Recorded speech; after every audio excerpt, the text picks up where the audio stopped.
Call to order the meeting of the Finance Committee for Wednesday, October 4, 2023. Please rise for the Pledge of Allegiance.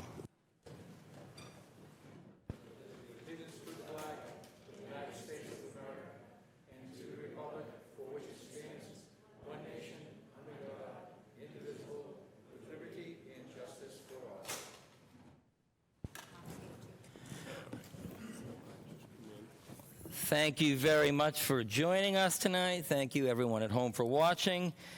This meeting may be shown live on SMAC and recorded for later internet access. A couple of things first. I'm going to mention this last week, too. If you could silence your cell phones, that would be excellent. The other thing is, for members of the committee and members of the public, when you speak, please try to speak loudly into the microphone to make sure everyone can hear and to make sure everyone at home can hear too on SMAC. Last week I made an announcement about how we're going to try to keep on track. We're not going to get involved in a lot of crosstalk. We're going to wait to be recognized. We're going to get this done, and we're going to stay on track with questions and comments. Okay, with all that being said. I'd like to make a motion to open the public hearing. Motion and a second. Elliot's a second on that. All in favor? Aye. All opposed? Hearing none. Public hearing is opened.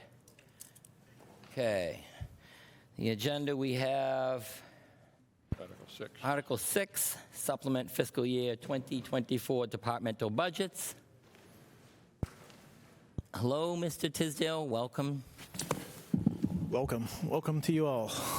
I'm glad to be here.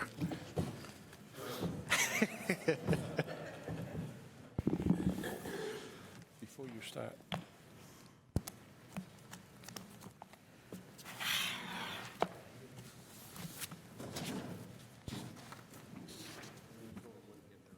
Yeah, we can do that. I was going to wait till the end, but I'm going to introduce new members. We have Lauren Morris here. Hello, Lauren. Lauren is I waited to announce just in case you didn't want to show up anymore. So. But now you're stuck. And Jonna Rosenblatt. You think she's here? Well, I don't see her here. But she's the other new member. But she's the other new member, so she's not here right now, but. Thank you. Okay, Mr. Tisdale, would you like to present Article 6? Just trying to get situated here. All right, I think I'm good. All right. Article 6 is the supplemental fiscal year 24 department budgets. Usually, we don't have an article that has negative money in it, but essentially this is what that article is. Essentially, what we're asking here is to reduce the public health operating budget due to the projected decrease in revenues for FY23 by $41,160.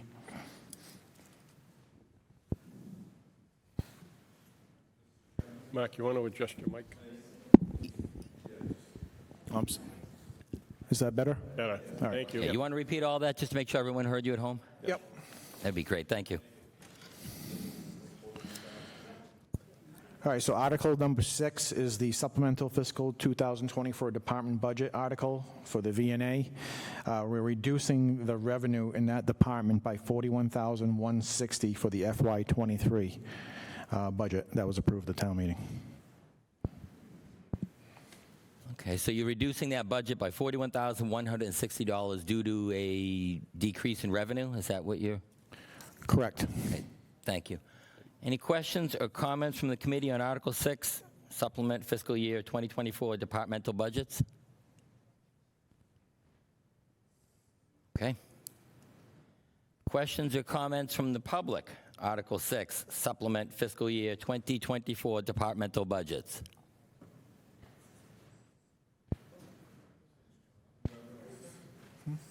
Here she is. No problem. Oh, no problem at all. Okay, no questions or comments from the public. Article 6, Supplement Fiscal Year 2024 Departmental Budgets. Okay, that was quick. Hearing none. Go to the next item on the agenda, Article 7, Deposit Stabilization Fund. This article is, we're requesting that this be withdrawn at town meeting. There is nothing being deposited to the stabilization fund. This was just one of those articles you put in just in case. Okay. Thank you very much for that, Mr. Tisdale. Any questions or comments from the committee? Article 7, Deposit to Stabilization Fund. Mr. Tisdale just told us that that will be withdrawn. Okay, hearing none. Any questions or comments from the public? Article 7, Deposit to Stabilization Fund. Hearing none. Next item on the agenda, Article 8, Unpaid Bills. Thank you, Mr. Chairman. Article 8, we do have one unpaid bill from Janco through the fire department. Sometimes these bills come in after the fiscal year closes, and that's what this is how this bill occurred, after the books were closed. Okay, what was the total on that again? $510 is in the article. Any I do. questions or comments? John, you have a question? Yes, thank you, Mr. Chairman. Mr. Tisdale, I know you know sometimes they come in late and so forth. This bill is from April of '22. So when did we get the bill? Because we do unpaid bills at the annual town meeting in May, and here we are, coming up for the special, and we find another one from '22. Mm-hmm. Are these things getting lost somewhere or just not being processed? Can you explain why we would have something from April of '22 when we already went through this in May of '23? Yeah, I mean, generally, I can, speak from my past experiences. A lot of times you'll have a vendor that actually dates something, 5/22/23, but you don't get it for months later for a service for whatever reason. It gets lost in the mail, they don't mail it out, whatever the reason is. I don't know specifically for this one. I don't know if the deputy chief is in the audience or not. He is. Because, typically, we've seen when bills come in, they actually get stamped in the office that they were received, so. Do you have any more information on it? None other than the bill came in late from the better, excessively late, and it was a service that was rendered, and we reached out to ask why, and they said it was an internal problem on their own part. Nevertheless, they provided the service, and we're due to pay for that said service. All right, thank you. Any other questions or comments from the committee on Article 8, Unpaid Bills? Diane, you have a question? I guess this question is for Mr. Tisdale. Is there anything on your purchase order that when you send out a PO to somebody that it lists at the bottom that it's due in a certain amount of time? I'll say generally yes. Yeah. The answer is yes. So again. I mean, this is kind of excessive, a year and a half. I agree, Ms. Dolan, and by all accounts, we're not happy to get the bill this late. We want to pay our services on time, and ultimately, being good students and clients, we want to ensure that our bills are paid. We wish that it was given to us in a timely fashion. And if you don't mind, Mr. Chairman, what was the bill for? What services was it for? I can't find it on here.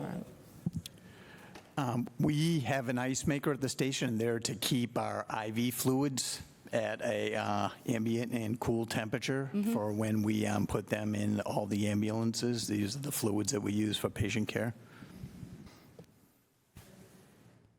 Vaughn. Elliot, do you have a question? Just a quick one here. Is 9/10 vote, is that right? Unpaid bills? Yeah. Yeah. Seems awfully Yes. high. Yeah, it's like that every year from what I recall. And when it comes to IV fluids, I think they're kept in a freezer when I get them. That's why we use the ice maker, sir. Thank you. Any other questions or comments from the committee on Article 8, Unpaid Bills for $510? Any questions or comments from the public? Article 8, unpaid bills. Hearing none, we go to the next item on the agenda, Article 9, ADA project. Article 9, ADA projects. We're asking for this, we're recommending for this article to be withdrawn at town meeting for a couple reasons. There will be a couple items on this list that can be taken out of the facilities budget. We've talked to Paul, our director. It would be the listening devices in the rail at the library and the ramp improvements. All the other items for all the buildings are going to be evaluated. We just received, thanks to Pam McCarthy's great work, a $50,000 grant to do an ADA plan evaluation on all our municipal buildings. So we're going to go through that, and it's going to come up with a prioritization plan, a roadmap to how to address everything for all our buildings. So we're going to gather information with that, get that plan together. I believe we've already hired a consultant, so it's going to be a fast-moving project. And then we'll come back in the annual town meeting with a real good list, which will probably include the rest of these items, along with more items. All right, thank you very much for that. So this article will be withdrawn, and something similar will come back at the annual town meeting. Correct. All right, thank you very much. Any questions or comments from the committee, Article 9, that's being withdrawn? Mark? Yes, on this one and the other articles that are being proposed to be withdrawn, are we going to have that in writing to this committee? Sure. It's right there. It's on the latest version of the warrant when they went through and tried to clean it up again, and it's written in there that it's going to be withdrawn. That's how it's going to go out. Okay, thank you.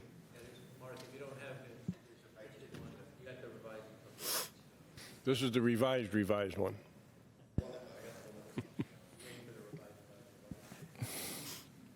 Yeah, so this is the revised. And I thought they were going to start marking these so we knew which one was which, but Okay, any other questions on? yeah, just one. Yes. Mr. Tisdale, did you say that the railing and the listening devices could be absorbed in the facilities? So are you still planning to do that using the facilities money? Correct. Okay, thank you. Yep. I just wanted to make sure. Thank you.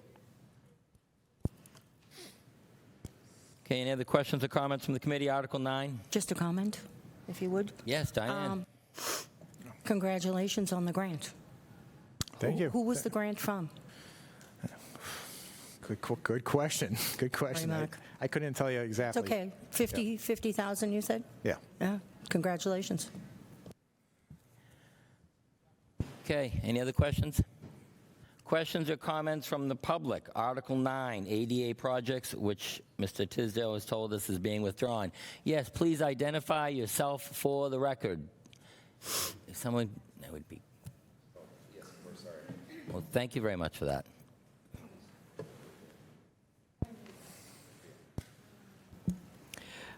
Cynthia Walsh, 1096 Park Street. Most of this list Pam got from me.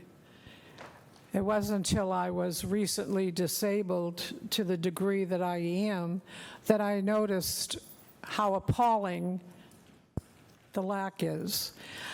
The senior center was built over 20 years ago, a senior center without railings. Now, besides weakness in our legs, many of us have very poor vision. So we rely on a railing to get from the paving into the building. I don't know who was on these building committees, but if any of them are still alive, we should make them come to the senior center and try to get in safely. Thank you, Mary. Thank you very much for that. Any other? Any other questions or comments from the public? Article 9, ADA projects, which Mr. Tisdale has told us will be withdrawn. Okay, hearing none.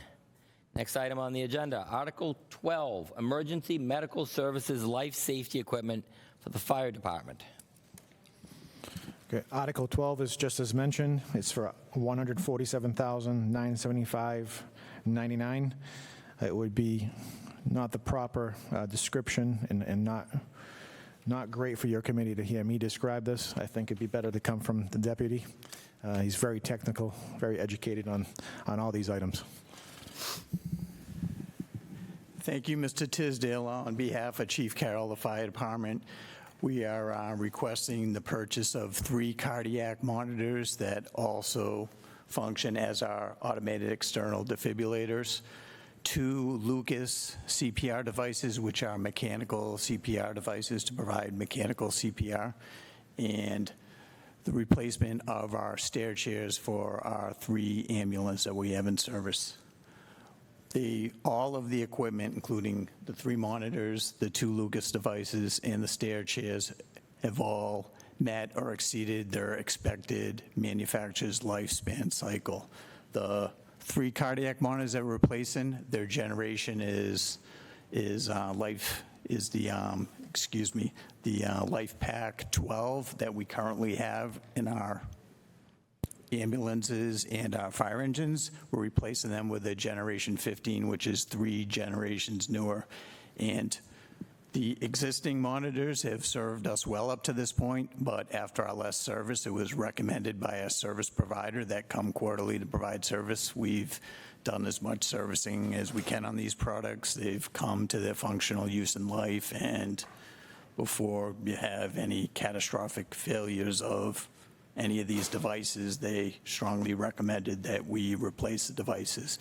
We are able to trade in our existing monitors for them. They will take them on trade-in along with the Lucas devices, and we strongly urge the board, and please feel free to ask any questions about how this equipment functions to support this article.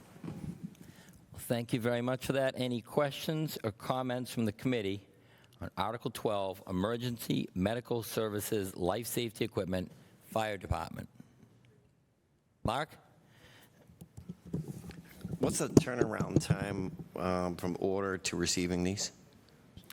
We'll get them prior to the end of the year. As soon as we have the funding from town meeting, we'll have them within a month. Sweet. Thank you. Thank you. Any other questions or comments? Diane, you have a question? Thank you, Mr. Chairman. On my old warrant, and I have an old one, it maps out how much each of them costs, but on the new warrant, it doesn't. Is there a reason for that, or? I'd have to talk to Reggie and consult with Mark about that, but I do have figures here. Yeah, I mean, usually in the first part of the article, we never itemize things. We usually give the total number, and then in the backup materials where you itemize Okay. it. Gives you a little more flexibility. So if that piece of equipment goes $1 over, but the other one goes $1 under, you can make it all work. Okay, sounds good. I also just wanted to comment that one of those Lucas machines saved a good friend of mine's life.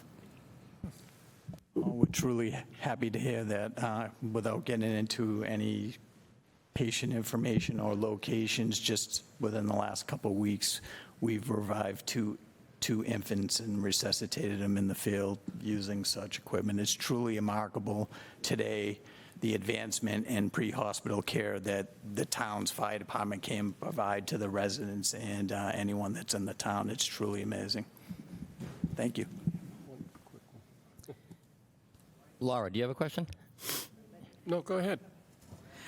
So you mentioned avoiding catastrophic failure, but you also said that the kind of gatekeeping of getting this equipment is this money, which won't happen until, when will the money come in?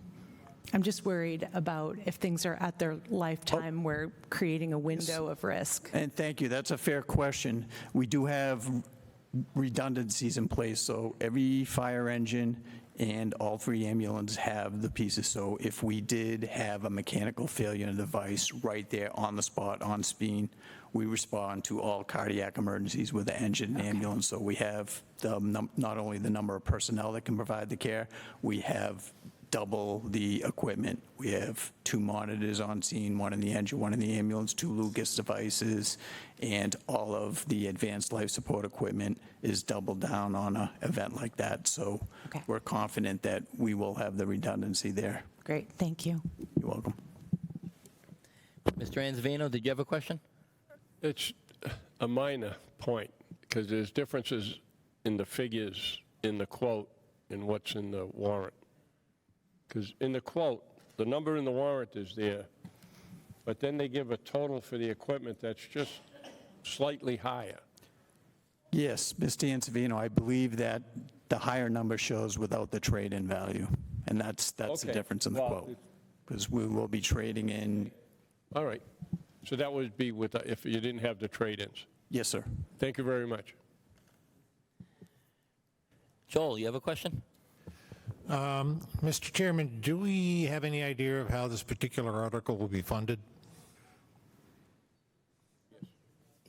Yes. Could you tell us? Well, it's in the updated revised warrant, It's in both of them. It was up in, revised. It's a borrowing article. it was in both revised. We're going to be borrowing? It's a borrowing article. So there's got to, that means what, a 2/3 vote? Yes, yes. In, if I might, just, if you didn't print it out, there was a quick meeting Friday between the chair, myself, town council, the moderator, and the town manager, because we had questions at our last hearing, so they wanted to clean them up.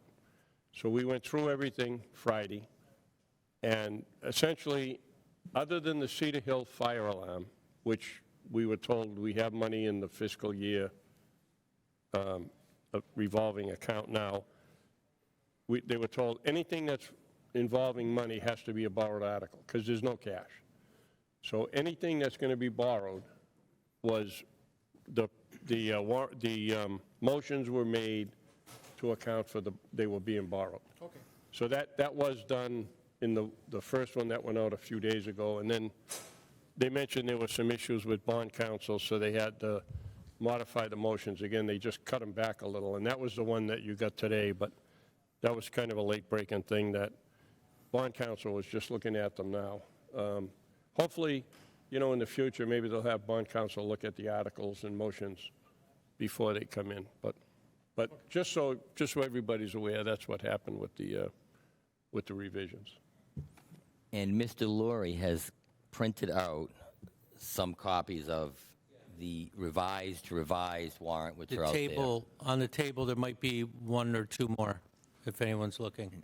Elliot, did you have a question? I did. Will there be some training requirements to go with these new devices that they're going to have expense for? Yes, there is training requirements, and it's built into the fees for the equipment itself. So Stryker, the name of the company that provides the cardiac monitors, the Lucas device, and the new chairs, they come out with the equipment and provide training to all members of the department. And do these things come with some kind of a service contract or warranty? Yes, they do. They come with a 2-year warranty on all devices, and they come with an annual service plan. Thank you.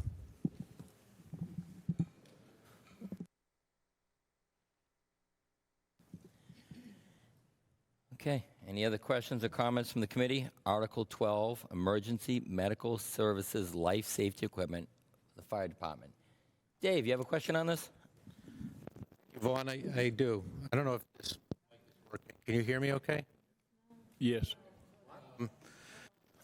Generally, I like to see enough debt happening inside the budget. However, when you read much of the, this is just through you, Vaughn. This one's not working, is it? That was not on purpose. It wa- That was not on purpose. Well, I'd be okay with it because I'm good. No, well, generally speaking, I like to make sure that we're not falling behind on how much debt we're keeping inside the budget, because I'm afraid that if we go down to zero, it's going to result in having to come to the taxpayers for debt overrides to pay for just about everything.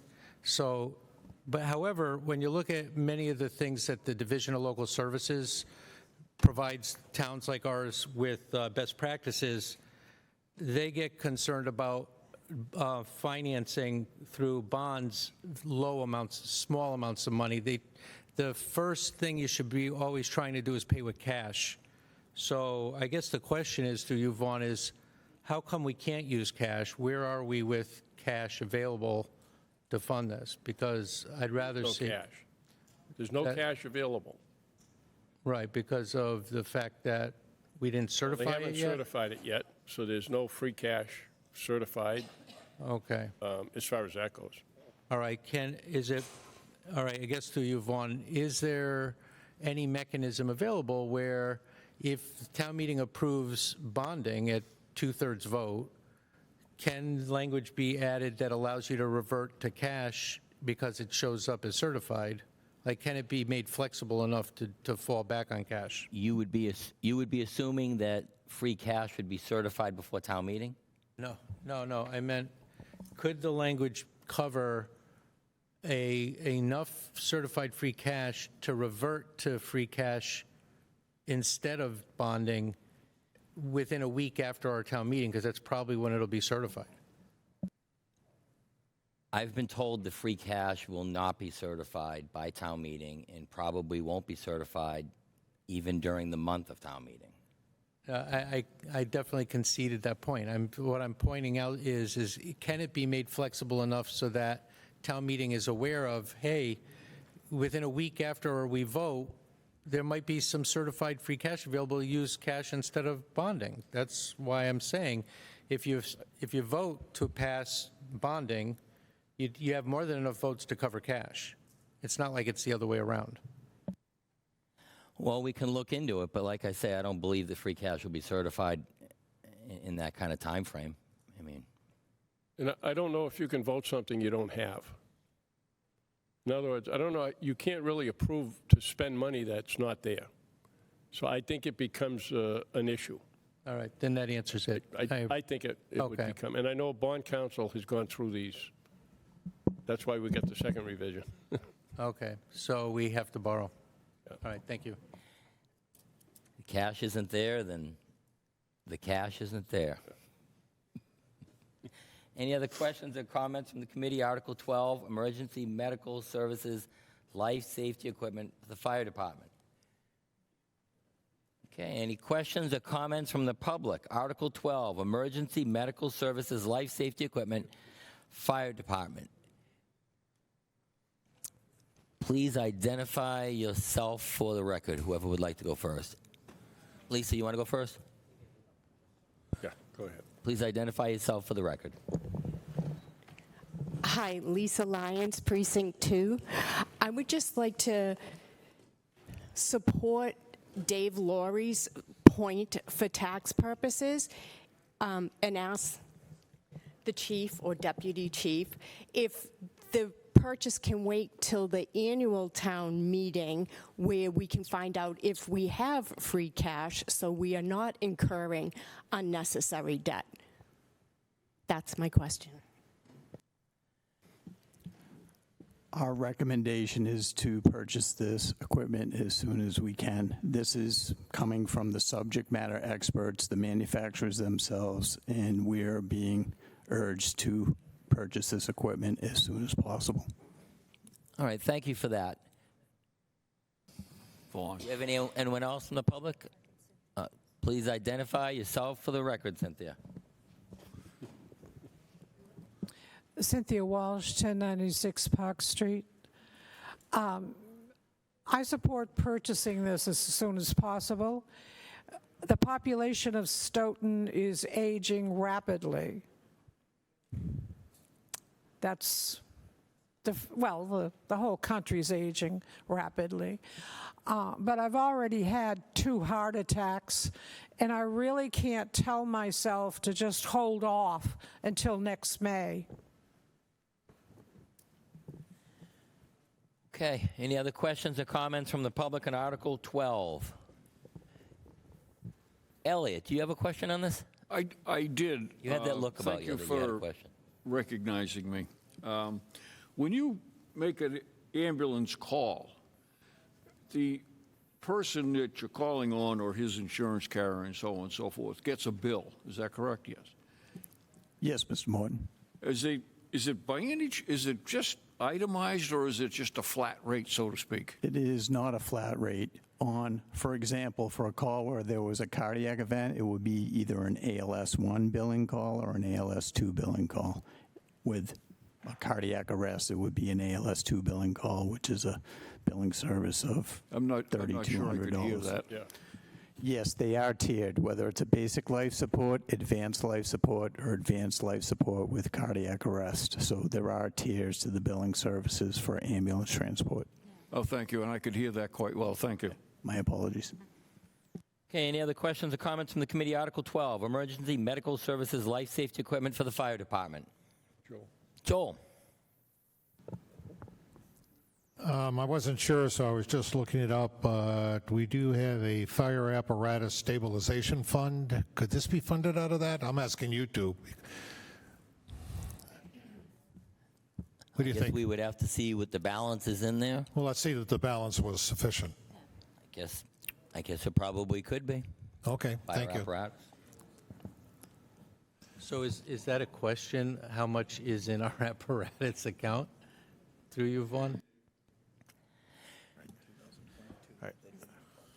I said, is that your question then? How much is in the apparatus fund? No, my question was, could this piece of equipment be funded by the fire apparatus stabilization account? And they said, yes. If the money's I'm there. not sure. I mean, the intent of the fire apparatus was for ambulances, fire trucks, you know, the more I think that was the intent, but we could certainly check into it, but just means we got to go back to council and get another vote and have bond council go through that again. I believe I can answer that Mr. question. Tisdale. I believe that account has a balance of 0 in it. And that resolves all the questions That takes regarding care of that. Correct me if I'm wrong, Mary Jane? We'd have to read it over and see what it's Is that a supposed thumbs to up? cover anyway, but Yeah, it's, She just gave me a that was thumbs up. from the last piece of apparatus we bought. We used the 75,000 or whatever was in there. so the balance is 0. Yeah. Well, there you go. We won't be funding this article with the fire apparatus stabilization Here you go, fund. you will not have to ask council for any opinions about whether you We can. won't be asking council either. Okay, any other questions or comments from the committee? Article 12, Emergency Medical Services Life Safety Equipment, Fire Department. Any other questions or comments from the public? Article 12, Emergency Medical Services Life Safety Equipment, Fire Department.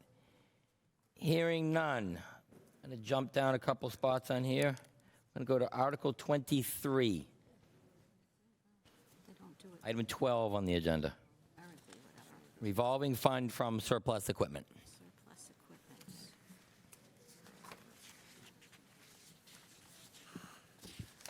All right, just as the chairman said, it's the revolving fund from surplus equipment.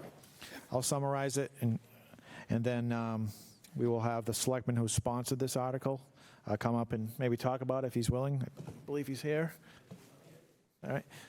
Thanks, Jack. All right, so this program essentially, in a nutshell, takes the revenue. Thank you, Assistant Chief. Oh, that's my bad. He's number 2. Like mine. And I thought it was an interchangeable word, so it was an honest mistake. So, essentially, this fund takes the revenue from auctioning DPW equipment and vehicles, things of that nature, puts it in a revolving account for the purchase of future equipment for DPW vehicles. That's a very summarized version of what the article does. I'm sure Mr. Carrera has a few comments. Thank you, Mark. Hello, everyone. It's kind of nice to be back. Welcome back to the Finance Committee. On the other side. Yeah, from the other side. I authored this, I asked this to be put on for the reason of this is probably going to be the first auction that we're going to have of size, and it could be the last one that we'll have for a few years, because we're getting rid of, as you know, John, it should be traded, junked, or auctioned. So there's a lot of trucks that and equipment that are surplus. Some of them are borderline a few pieces on junk, and most of them just have outlived their lives, and they're here, there, and it's time to get rid of them before we go through the, oh, by the way, we'd like to replace the 73 sidewalk tractor that I think when I sat on the board before, we replaced it at like 5 times. So we're going to clean things up, give the Public Works some room where they need it, but the equipment have been depreciated, paid for, and now they're all worked out. Their life expectancy is done. So I thought it would be a good thing if, since we were doing revolving accounts for every other department for different reasons, this is a good reason to do it for this group so that we don't have to have them come in and say, we got to get this, but we don't have the money for it, let's bond it. And like Dave says, and when I was here, if we can pay cash, we can pay cash. This is like cash that's coming back into the department so that we don't need them here in front of the Board of Selectmen or in front of you. I'm not talking, they'll come for the big incidentals, but they shouldn't be here for, if something says that they need tires for one and there's money there, we don't have to get locked in something crazy. Because when you buy tires, you got to buy them in a stack to get a break. Even though you're buying them along with the other towns, it doesn't work out. It's just something that I think they can work out of so they don't have to be in front of you or be in front of us. And it's not like the money will be leaving. It'll have to go through a channel. I spoke to town council. They gave me one avenue, and I was talking to the chairman, and he said they gave you like a different avenue. So, but I'm going to tell you, John, it's only an opinion. It's only an opinion. They got to lay that law on the table, so if there's a law, I want to see it. When I was chairman one time, I didn't take the opinion, and we cleared it very well. So don't be afraid by what town council says. I'm not. It's only an opinion, and they usually write it backwards to forwards. Looks good over here, I win here. Oh, well, it was this way, but I told you it could have been that way. The opinions are written on 2 ends. So I think this would be a good thing. If it passes the Attorney General, it gets hung up there, I'm not worried about it. The town's still going to get the money. But it should stay with the Department of Public Works, that if they have a plow go down, I don't want to go out to bid for it. Just get one. You got to get a plow at that time, it's going to take forever. Okay, we have any questions or comments from the committee? Absolutely. On Article 23. Hello. Dave, you have a... Oh, Chet, we haven't heard from you tonight. Chet, you want to go? You want to go first, Dave? No. Okay. So last time I heard, we were talking about, am I being loud enough here? Okay. Speak nice and loud. All right. So, oh, that's too close. Sorry, I'm just waiting for my son to come from Texas. The last time I heard, there was 20 vehicles that were going to be auctioned off, and then I heard it was going to be 27. So what is the correct number? I think it's close to like 25, 26. Okay. But there's a lot of other incidentals in there that will become lots. There are miscellaneous plows that fit nothing. They just move them from place to place, and they're in their way. Right. There's spare backhoe buckets that went with the Dynaho that was buried 30 years ago. Dinosaurs. You know, there's trucks with engines that don't run. There was a compressor that nobody knew what was wrong with it till I opened up the side and I see there's a lot wrong with this. But it's time to move the stuff and get what we can for it. And I'll be happy to say the brine machine's going in the auction too, because it was such a good buy. Are you kidding me? We spent all that money for a Yeah. running machine, and now we're going to But watch get rid of this. it? The superintendent of public works been approached by the people that sold it to us, and they were going to give him a sander for it. I says, are you crazy? They come up with 2 sanders for you. They can have it. Because we know what we paid for it, and there's 2 brand new, they call them e-pokes. They're specially made just for brine. And one was used, 1 storm, 6 hours. The other one's brand spanking new. So they got the company that sold it to us interested, and then there's another guy I know that's coming to look into it, because the brine works for them. It doesn't work here. Everybody's getting out of it. The only thing they use is calcium because it's easy to get to and they don't have to babysit it. But like when we talked about it, to set this thing up right, you got to have a big area in the yard, you got to have a heated place, and you got to have probably 4 guys running the whole show. Mm-hmm. And then the truck's got to be taken care of immediately afterwards because this stuff is so harsh. It is harsh. It's probably the white stuff you see on your car that's really bad to get off. So That's the brine. who is the person that pushes through to buy this? To buy this? Yeah. When I was sitting here, Never mind. I know the answer. I was sitting here, I know it the was answer. a My little, question- a little short woman who thought we were going to make millions because we were going to make Well, it and can- sell it to all the other towns. Do you people remember that? I do. Mr. Chairman, can I ask one Yes, Jeff, question? you have another question? As far as the auction vehicles and stuff like that, is that also going to include police vehicles? No, the police. There's like 14 the police cruisers vehicles, there. The police vehicles go back to wherever we buy them from, or they got to just get junked if they're really worn out. We can't even use them anymore because of the new. Well, I can tell you, coming here tonight, there's 5 cruisers probably on the road at this time of night. Okay, in the back parking lot, there's 14 cruisers sitting there, and I don't see any of them being used for details, anything like that. So, my point is, we keep. The only thing is we can't. Can I finish, please, I want Scott? to say we're not doing. Donna didn't offer any equipment up, so I don't No, know but every anything. year the annual. Get sidetracked on the police Yeah. anyway. No, I'm just. Yeah.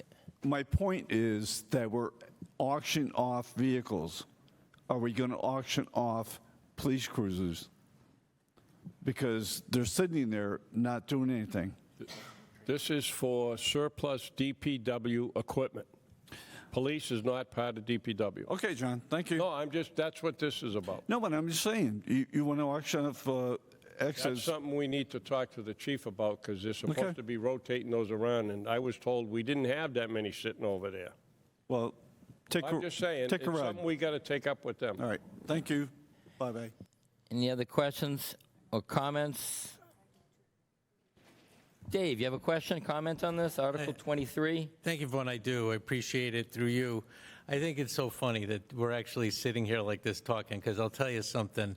It's been how many years we've sat here on the Finance Committee talking about how town meeting just loves its shiny objects. The DPW says, yo, look at what we're getting every year. There's a giant list of all the shiny objects. Well, naturally, eventually, and here it is. It's 2023, and there's no more room for shiny objects. So now we have to do something about it. So obviously, we're going to be making room for more shiny objects, which is kind of a reverse thing that you can't avoid. No, but I can. No. I can explain something to you. Tom got me involved. Yeah. Paul welcomed me to come in and help him. We talked about a fleet person.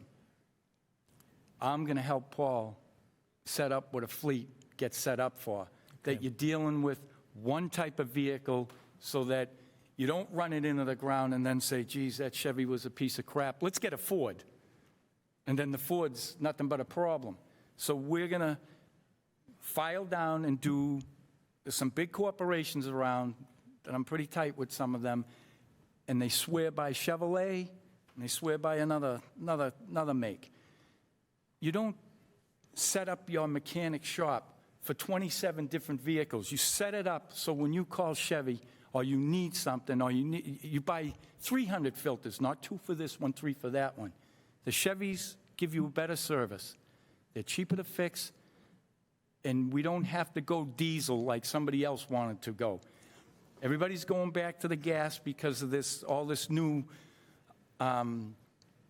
codes and Tier 5 that's come out for the emissions. It takes a truck that's got 350 horsepower, and you're lucky if you're getting 180 out of it after it's going through all the scrubbers. Then everything they got on the truck costs more money, especially the Cadillac. So there'll be converters. better So we're going to management. set up a policy that we're looking at 5, 10 years at the longest, because after 10 years, people don't want to buy a 10-year truck. That'll have to go to auction. So we're looking to get the best deal we can, run the thing for 5, trade it right in, get something for it, so we're not putting out $130,000. And the plow we bought for the truck that we bought stays with the new one when it comes in, because it's the same truck. We won't be doing $6,000 plows, right, Vaughn? Yeah, so through you, Vaughn, so it That was sounds... a $12,000 plow. Yeah, that's what I remember and that. I've also Yeah. spoken to the superintendent, and I says, I'm going to tell you right now, we're spending 180, probably 210,000 to get another backhoe when it's time. That machine is not leaving the garage in the winter. So Most of the abuse on that machinery is the snow plowing. You don't plow snow with a machine that isn't made to be driven across the ground and heat everything up. but we want to stay on track. Okay, no, I'm that's- just no. telling it them that sounds we're to not me, going Vaughn, to get rid of and replace. Right, it sounds to me like there's going to be inventory management policies that are going to be enforced. But we want to which say- stay on No, track on Vaughn, the we're- article, We're though, too, talking Mr. about Laurie. money that will come in, which obviously has to have an impact. The impact that we're hearing, I believe I heard it because I'm not an expert. I rely on Scott for a lot of these topics, for a lot of the topics that come through. And what I'd love to hear is that, will it take a little bit off the edge of like how many shiny objects we end up needing? Because if you're controlling the inventory, then obviously you're controlling to some extent how many future purchases you need. And these I'll things give have you- impact, Vaughn, and they should be talked about. I'll give you a Just wicked, reminding you to stay on track. That's all, Vaughn, Mr. Laurie. Mr. Chairman, I'm going to give you one piece that's in the auction. We got that, and everybody was excited.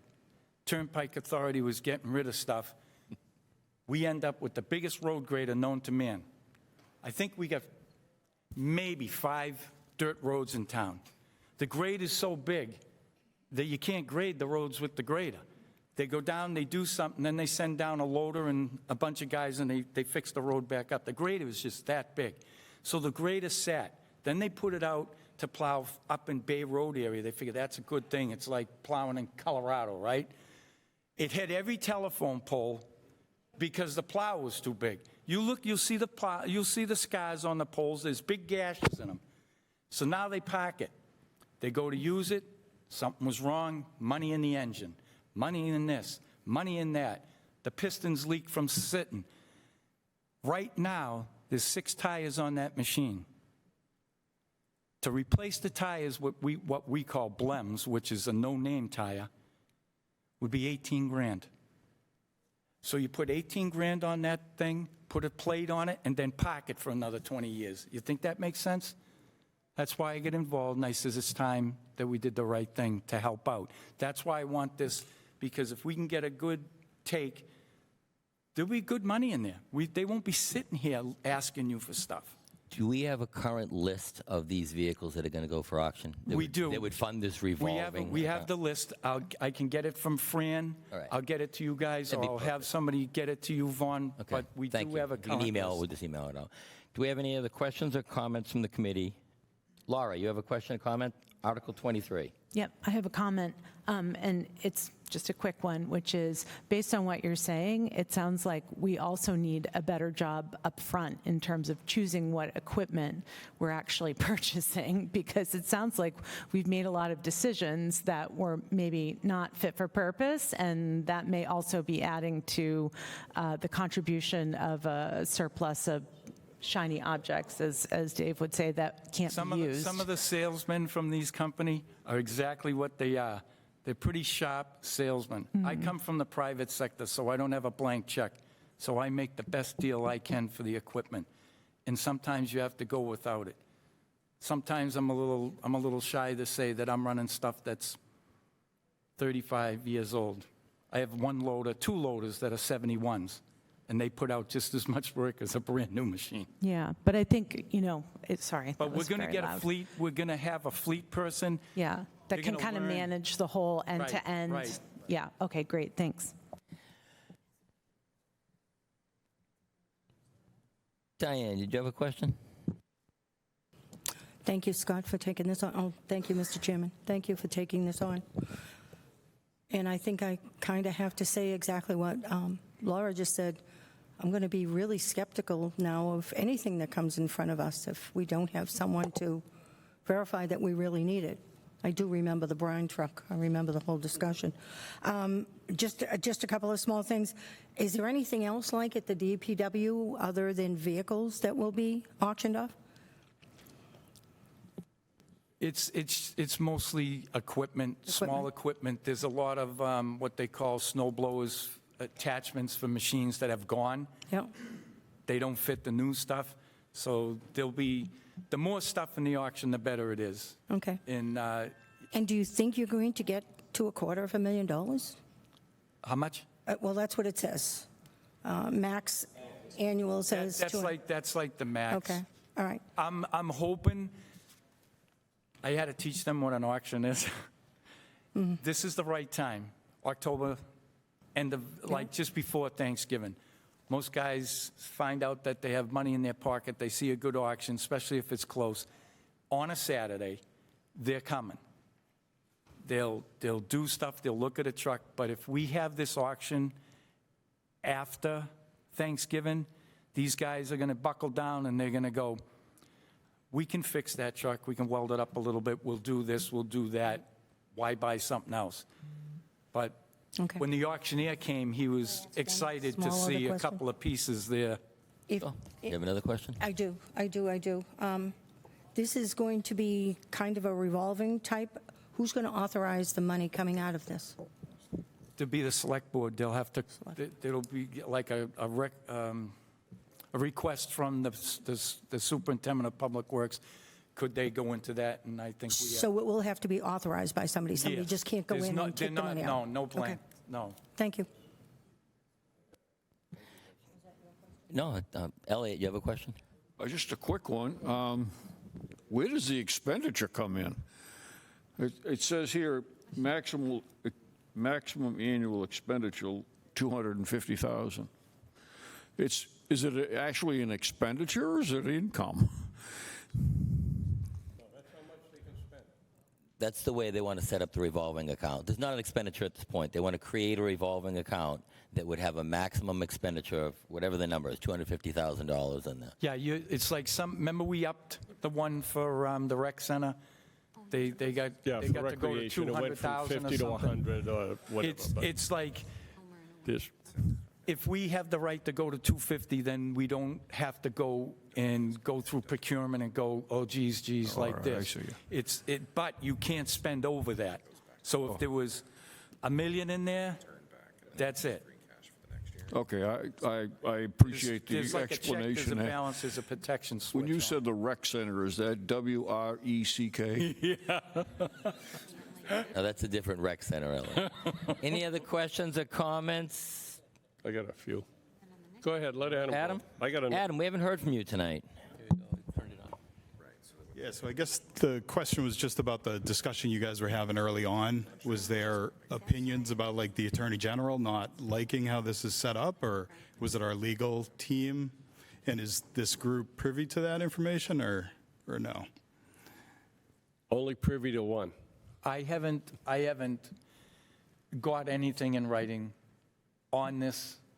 I've gotten verbal, and then I've heard some from Vaughn that they had a meeting, but this has to go, everything like this will end up at the Attorney General's office, and then they'll read it, and then they'll send it back as is up or down. I don't think there's going to be a problem with it. So did our legal team say that it may not be accepted by the Attorney General? Anything or- cannot be accepted. Okay. But In response to your question, I had questioned the legality of creating a revolving account through the sale of surplus equipment. Yep. And there's nothing in writing. But I had mentioned this, and town council didn't put anything in writing, so. But other towns, I've checked lead me in to other believe towns. that Other and towns do they- have it, They and do they it, do it. especially out I the was western led part to of the believe it was state. questionable. And I can read the law, but Mr. Anzavino had a question. Did you have another question, Adam, about that? No, I'm just curious about I'll do read you have the like law, an too. expected, how much you're going to get for each of these equipment too? And I guess that may be in process somewhere, but did Fran have something like that? What you would expect I to think get for each I- of the pieces of equipment? I think we didn't put a price on each one. Yep. You let them drive it up. We were looking at like the total, what we could get for the sale.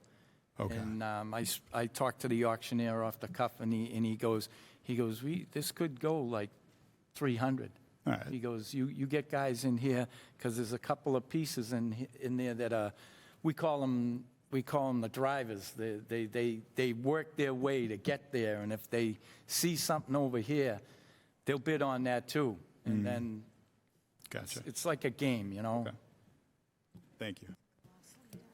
Okay, you good? Mr. Anzavino, you have a question? Thank you, Mr. Chairman. I got a few comments, questions, what have you. First, just because of some of the questions I'm hearing, we have a number of revolving funds now. But all those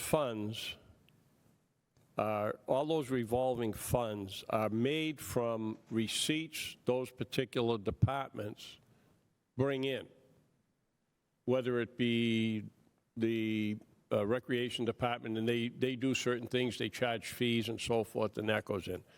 Conservation, same thing. From different things they charge, that goes in.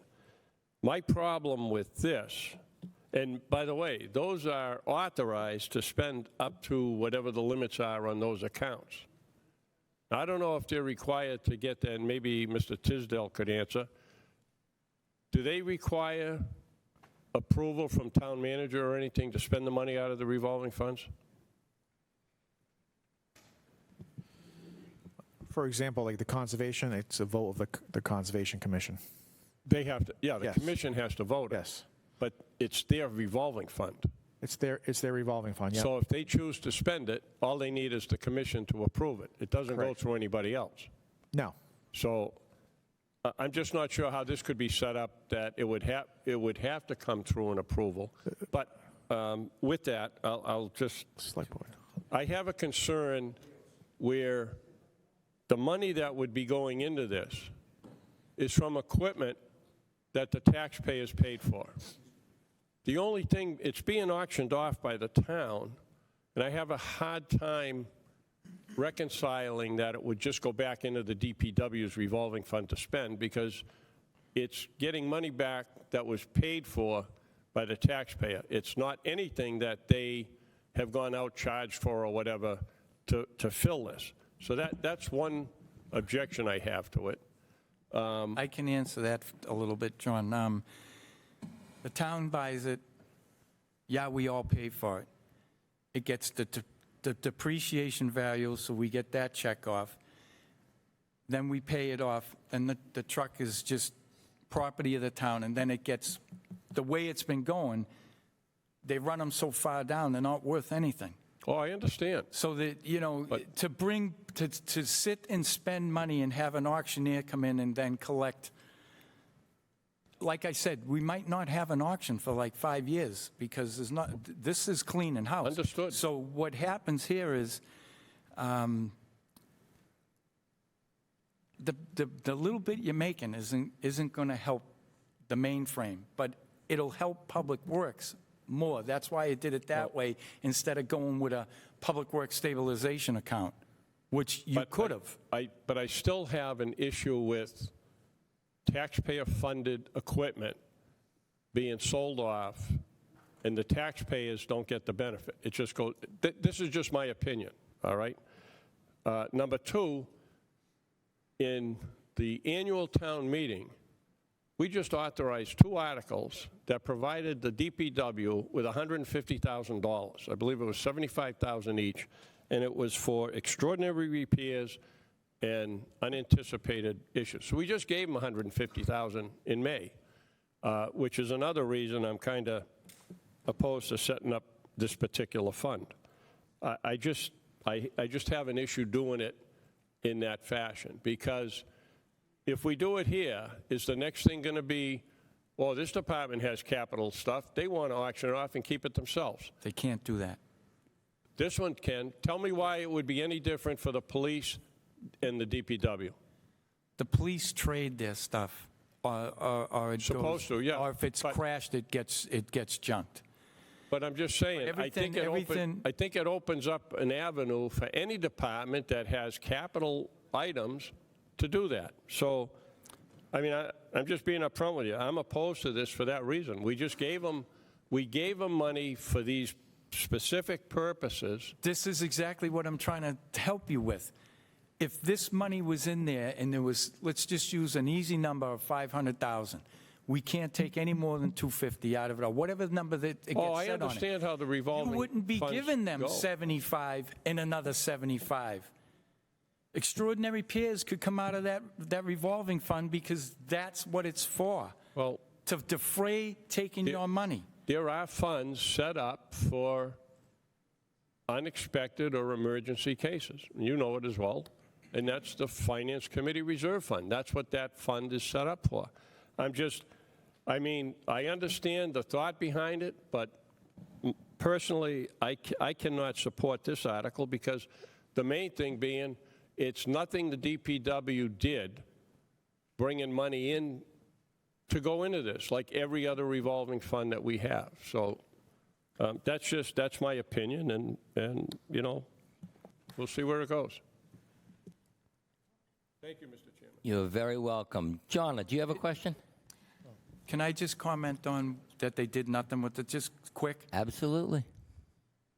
The trucks that were there, the men were paid to provide a service to the town with those vehicles.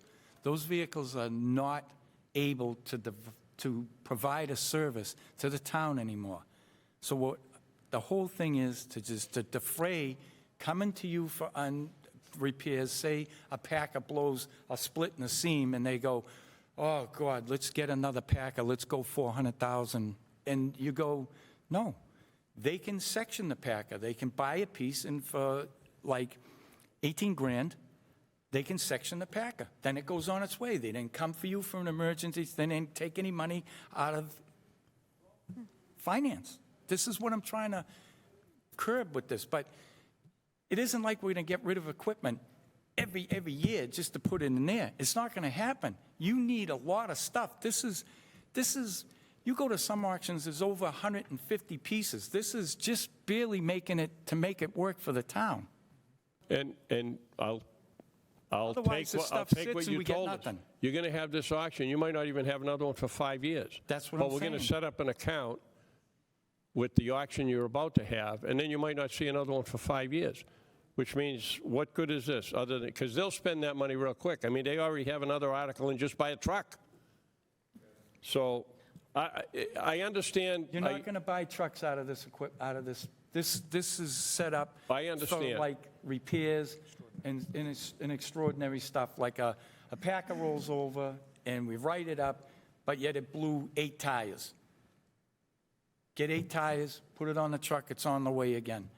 Otherwise, they got to come to you. We got to go. You know, that's all I'm trying to defray. All right, thank you for that. Jonna, did you have a question? Make sure you speak nice and loudly so the people at home can hear you.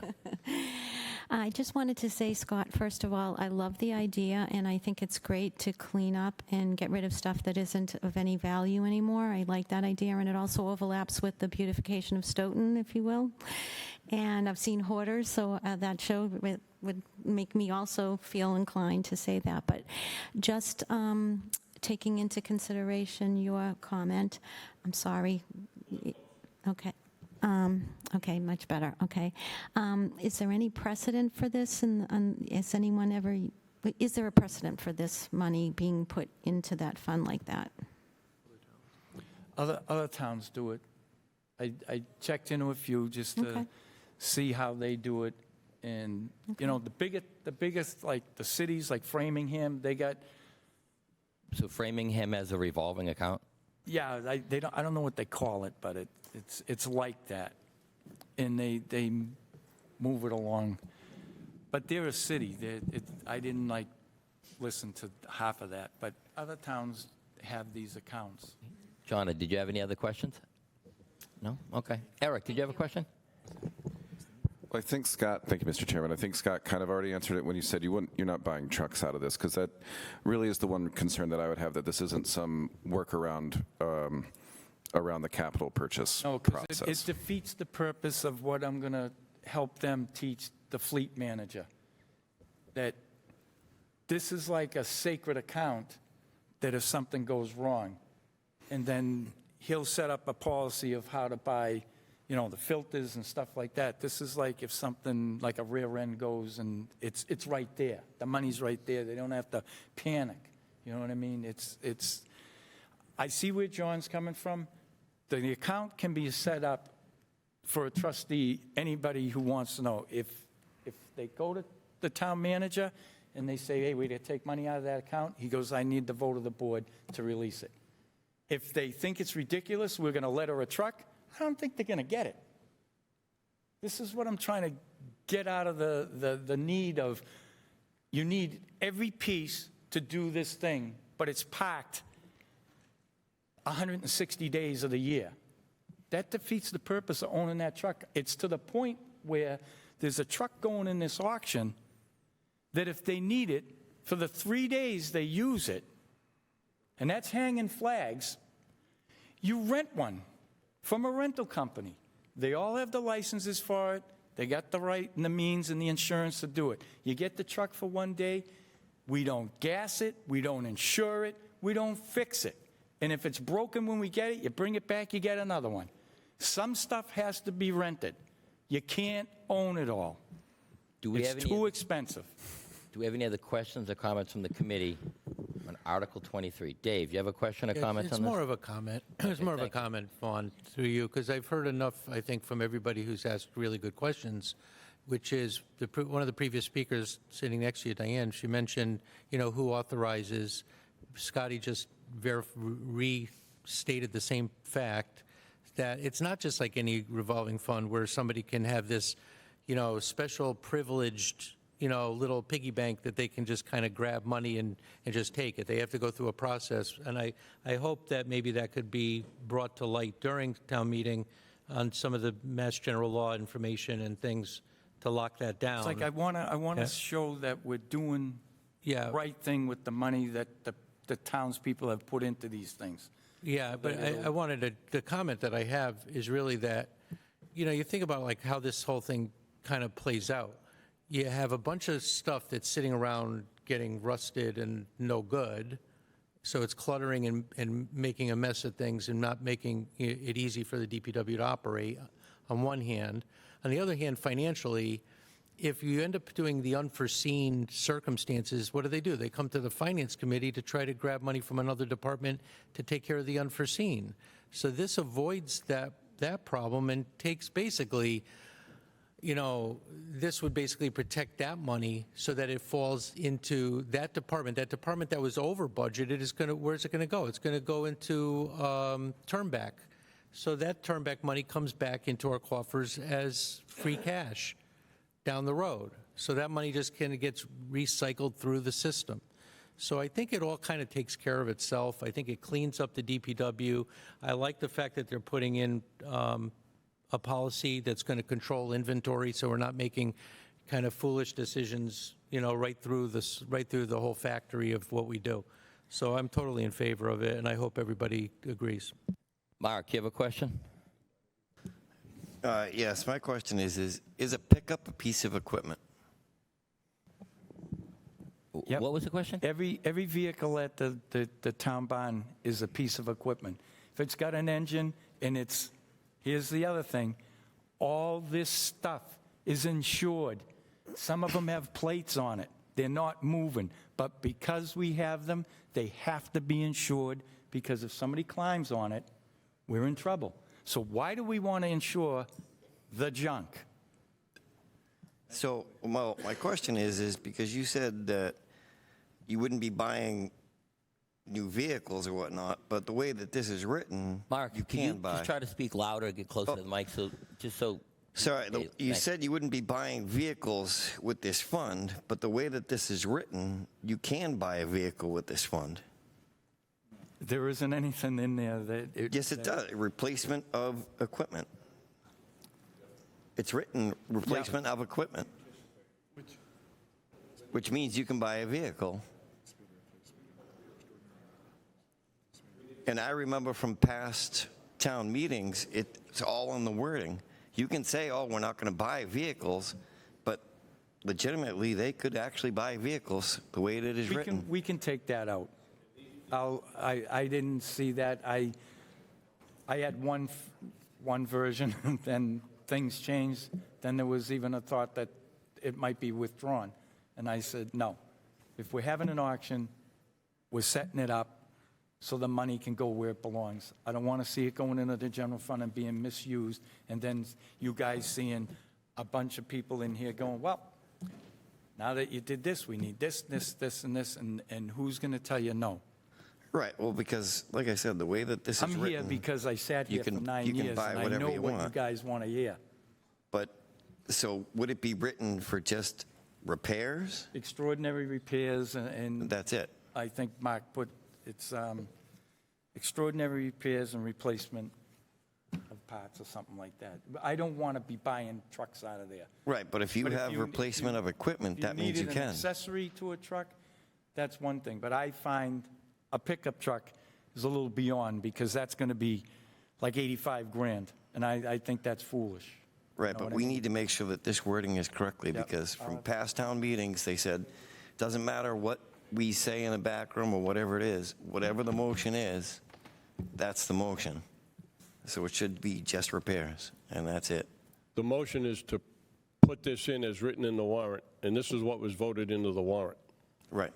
This language is what the board voted in to the warrant, and the motion is just to put this in. So let this go in. That's here. It can be reduced at town meeting. The scope can be reduced. You can't enlarge it. If I can't enlarge it to say it'll be all cranes, it will reduce the language, so we don't have to Couldn't you straighten make it an out now. amendment at town meeting, an amendment at town meeting to? Yeah, we'll just say we're going to strike this and reduce the scope of the article. Mark, you good with that? Yes, I just want to make sure that, Okay. because if somebody says, oh, we're not, and then 5 years, you're not here Right. to watch the person, then they start, oh, look, we can buy a truck because there's 250 there. I can see that. So that's all I'm looking out for. Thank you, Mark. All right, Laura, did you have another question on this? Yeah, just quickly, I want to go back to something that John asked, which is, or the point that you made about, we just approved funds for unforeseen repairs and things. So moving forward, if there is this revolving fund that has money that can be allocated to that, then in the future, will we be able to reconcile that against future asks for, things that then come to town meeting for that? Will there be okay, we'll look at this if we can see how much is in that revolving fund? I just want to make sure we're connecting the dots. Absolutely, I see what you're saying. That's what I'm trying to defray. Right. You saw the 75 and the 75. If this account makes it, they can't come before you with the 75. It's like double dipping.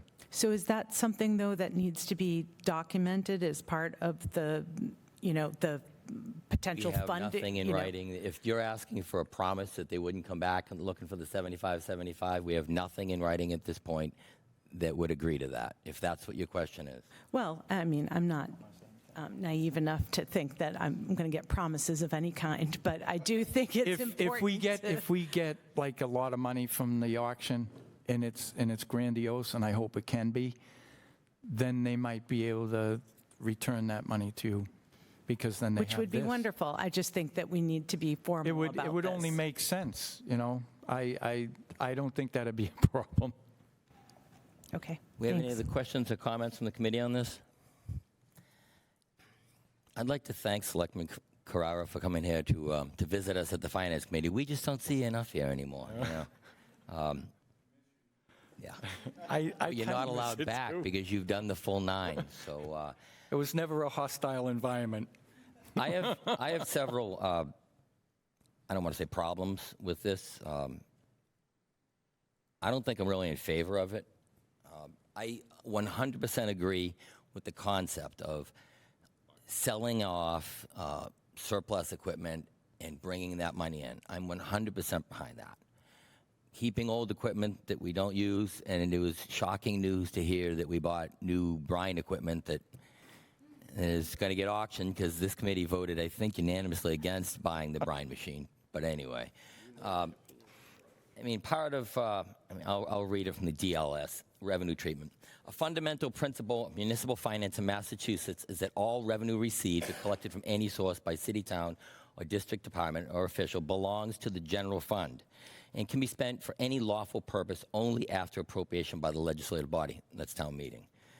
No revenues can be, segregated from the general fund, a separate fund. But then you have these special things, revolving accounts. Revolving accounts. Definitions, receipts from a specific revenue source segregated from the general fund into a separate fund and earmarked for expenditure without appropriation for specified purposes by statute to support the activity, program, or service that generated the receipts. Typically, revolving funds are authorized for programs or services with expenses that, 1, fluctuate with demand, and 2, can be matched with the fees, charges, or other revenues collected during the year. My reading of DLS thing is that it's for services and things like that, that the revolving fund would support. The actual law, I agree with you. I don't take everything I hear as gospel. I looked it up here. It's section 53E in 1/2, for anybody who wants to look it up and read along. It says revolving funds by one or more municipal agencies, boards, departments, or offices, which shall be accounted for separately from all other monies in the city or town, and to which shall be credited any fees, charges, or other receipts from the departmental programs or activities supported by the revolving fund. That would lead me to believe that things like, I know earlier was mentioned the rec department, not with a W, but with the rec department, if they teach macrame, and this is just my opinion, if they teach macrame and you go to learn macrame and you pay, I don't know what it costs to learn, $20 to learn macrame, that money would go into the revolving fund to then keep that system going to teach me macrame the following year because your $20 being there, and it's going to keep that, hence the term revolving fund. So a service or activity that's provided that people pay some nominal fee for, maybe it's not nominal, they pay that, goes into this revolving fund, and it keeps that program going. My reading of it, this is just my opinion, is that it's not set up for the selling off of surplus equipment and using that money for that. My reading of the law is, so I'm not in support of it. I like the idea of auctioning off the equipment, don't get me wrong, but I don't like the idea of creating a revolving account with that money. And it opens up the door for every other department. I mean, the schools, instead of, they could solve computers every year. The fire department every department could do it. But I think from the way the law's set up and from the guidance from DLS, which I just read the first time, it leads me to believe that it's not really set up for to be funded from surplus. That's just my opinion. It could be stretching it the way I interpret it, and you can interpret the law however, right? So all that equipment that's getting auctioned delivered a service to the town, whether it plowed, hauled trash, took care of the parks or whatever. I figured that is a service. It isn't like they're doing it every year, so that's why I figured it could be kept in that department to focus on that department and not take monies like the $150,000 from another direction that could possibly use it in town hall. Because it's, once you pay for it, once you depreciate it, it's like found money again. If you do it right. And that's why I got involved. Tom asked me, and we got together, and superintendent was on board, and it looks like, and Paul's young enough, he's going to be here a while, so it's given me a little bit of solace that he'll listen to replace what we need, that we both agreed that there's no need of parking a boom truck to put flags up 3 times a year. And I'm not against flags. I'm just against having a truck sitting there registered and creating problems, because there's a lot of intricate things to put that up, and they're all aluminum, and the thing sits and rots, and then he says he's got to go out and he's got to jump it to get the guy back down because it's stuck up in the air. It happens all the time. So if things aren't rotated, and we don't have the money to buy everything we need, so I told him, you're going to have to start looking into a rental procedure of stuff that you really don't need to own. Elliot, you have another question? Yes, thank you, Vaughn. The way I see it here, the problem is calling it a revolving fund. If the expenses of the DPW, we fund them to buy this, buy that, buy the other thing. It's sort of like buying a soda bottle, and you get a $5 deposit, a 5-cent deposit on the thing, and then when you get rid of it, you get the 5 cents back. But this here is, if you're calling it a revolving fund, it may be kind of stretching the envelope a little bit for a revolving fund, but the whole idea of getting rid of either useless equipment, or even if it's selling as scrap, but that money is still kept within the DPW, and it's accounted for, so at the end of the year, or when they have the auction, they report to the town manager that we sold these various pieces of equipment that we didn't use anymore. We got $220,000 at the auction, and that stays within the DPW budget. I don't see a problem with it. The article isn't for that. The article is to create a revolving account, though. Well, I agree with selling off surplus equipment. The only what I'm saying why is that calling it a revolving fund and doing it. But earmarking putting it back into the department would be acceptable either by mass law. I'm sorry? I don't believe that earmarking that money from the sale of auction stuff and earmarking and putting it back into that department would be appropriate either, though. That's why I thought the revolving account was as close to doing what we needed, because say we have the auction this year, we don't have one next year, and then all of a sudden there's 3 pieces that they're not willing to take in trade. You don't have to have a big full-blown auction. You can just put them out online. Fran runs it, you get the highest bid, we take what we can, then it goes back in there.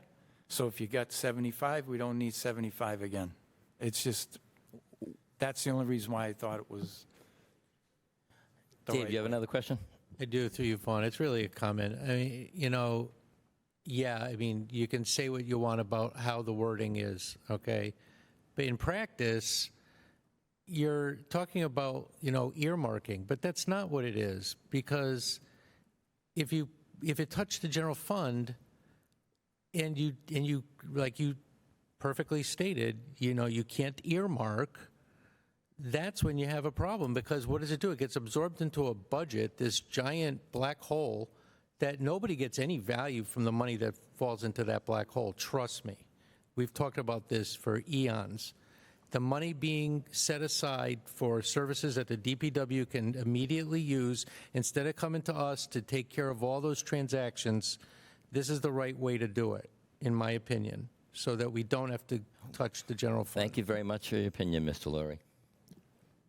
Any other questions or comments from the committee? Article 23, revolving fund from surplus equipment. I just want to make it clear. Mr. I think it's absolutely imperative that we auction this stuff off. It's, as Mr. Carrara said, it's foolish to have these things registered, insured, and they're just sitting there doing nothing. And it's a hazard. It really is. But, as far, like I've stated my case, I just can't bring myself to support this. And I'd just throw out, I'll even ask the town manager, When we auction off property, does that money go to the treasurer or does it go back into the general fund? I know, but you took away the representative, so you got to answer that question. It goes into the general fund. That's all. Thank you very much. The only thing I want to state for you guys is that to do this is good because it doesn't foster what's still going on. That we got to hold on to this stuff and hold on to this stuff and hold on to this stuff. If there's no incentive to save the finance committee and other departments money by pushing this stuff out, then we're going to be just piling it. You might as well go and see if we can get some pallet shelving that'll hold 50,000 pounds, and we can start putting them up on the shelf and just display them that way. I'm just saying. I 100% agree with selling off the surplus equipment. I don't know if that brine truck's going to fit on the pallet shelving you're talking about, though. Okay. But I'm glad we're getting rid of it. You know what I went through on that one. I figured that would bring the smile to everybody who was sitting his face. Any other questions or comments from the committee on Article 23? Out in the audience. Any questions or comments from the public on Article 23, revolving fund from surplus equipment? Lisa, please identify yourself for the record. Hi, Lisa Lyons, Precinct 2. I would like to just summarize what I've just heard here. In terms, everyone agrees that this auction needs to take place. We already have precedents that other towns have an auction and keep the money within the department so that they can have the money for normal repair expenditures. Not normal. That is what Scott is asking. If in looking at you reading the law between the revolving fund, you can look at it for revenue. The town, the legislative body has already purchased that equipment for that department. Therefore, that department is selling the equipment, generating revenue, to then the revolving part is using that revenue for department expenses. I fail to understand why people on the finance committee object to that, as opposed to it going to the great abyss of the general fund. Thank you. Thank you very much for your comment. Any other questions or comments from the public? In the back.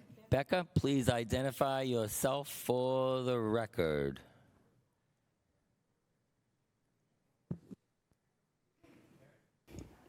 Becca Markson, Precinct 7. The only question I have, I just want to confirm, if this goes to town meeting, voted down, does that mean that there will not be an auction? Is this only if that this gets approved, that there'll be an auction? No, the auction's going to take place in the end of this month. And whatever money that comes in, if it doesn't go into this fund, it'll be field day in the main fund. Okay, thank you. So that you'll see Public Works back here. Maybe they won't ask for 75, maybe they'll ask for 275. Thank you very much. Any other questions or comments from the committee? Article 23, revolving fund from surplus equipment. Mark, you have a question? Yeah, if we're having the auction at the end of this month, won't the money already be Pull it closer, Mark. Mark, could you? If you're having the auction at the end of this month, won't the money already be in the general fund? Yeah. So then how would that 250 get into? Well, town meeting will not have met by the end of this month, so yes, I would think you're correct. If the auction is the end of this month, then it's already in the it's general already fund. in there. Thank you very much for the question. Good point. Very good point. So then how are you going to get the 250 to fund this article? It'll have to go in the general fund, then we'll have to put an article up to move it over into what we doing here when this gets set up. Yeah, but then you're earmarking money. What's that? Then that means you're earmarking that money and that goes into the general fund. Well, you try to, it might sound like an earmark, but it's money that comes in. If the town meeting votes to just leave it in the general fund, then everything is defeated and things go on the way they are, and there'll be no savings to the town. Because everybody's going to stick their hand in, whether they need it or not. They're going to know that there's that free cash. Town Manager Coulter, did you want to Go ahead. chime in on this? Saw you had your hand raised. Hold the base, not the mic. Mechanically, Mr. Chairman, the gentleman's right. The auction is going to happen one way or the other at the end of the month, and it would go from the auction into the general fund. If Scott wishes to file an article at the Springtown meeting, once free cash has been certified, to fund a revolving fund, then he would be free to do that for that revolving fund. Before I hand over the mic, I just want to thank Scott. Once I decided that we needed to get rid of all the surplus equipment and stop hoarding, I called Scott at home and asked him if he could join me on a Saturday to value the equipment and determine what equipment we should get rid of. We were there for a full day, an 8-hour day. He climbed under equipment, over equipment, in equipment, on top of equipment, told me the story behind every piece of equipment, and he's a volunteer that doesn't get paid anything. I was paid to be there. He was not. So I just wanted to publicly thank Scott for adding his expertise to this process. And we will be cleaning out all the junk that has been registered and insured for a long time. Thank you. Well, I'd like to thank you for the kind comments about Mr. Carrara, because you're right, he is an expert in all this equipment, and he's an expert on all the dirt and soil in the whole town. And we appreciated having him on this committee for that expertise. But then he was kicked off because he did 9 years here. So thank you, Mr. Carrara, for coming back to see us, though. Thank you, Selectman Carrara, for coming back to see us. Do we have any other questions or comments from the committee? Article 23, revolving fund from surplus equipment. Lauren. All right, am I on? Yeah. Hi. All right, I have a question. You said something about... Please speak up and get close to the mic. We want everyone at home to hear you. Oh, God. You said that there was a comment about the stuff that gets auctioned off in the town. Where does that go? What other town offices or whatever auction off things? Is this a common happening in the town?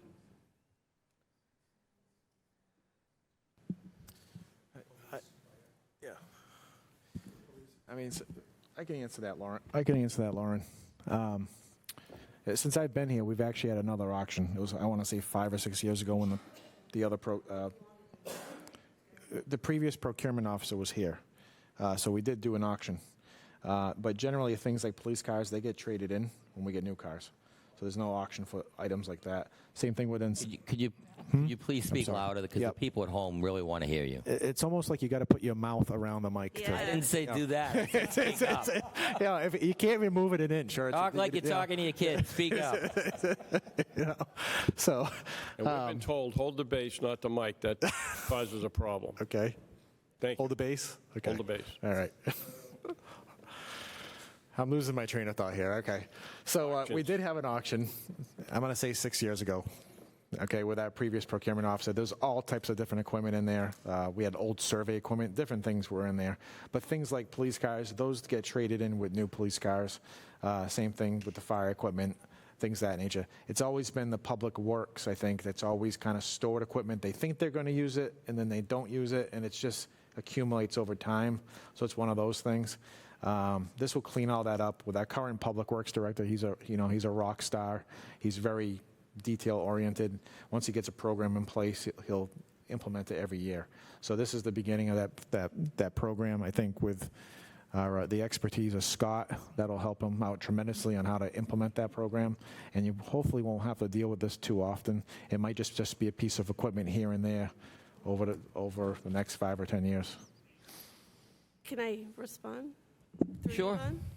So the reason why I asked that question is because it seems to me there's not an office or a department that is like the DPW, and that it functions completely different than everywhere else.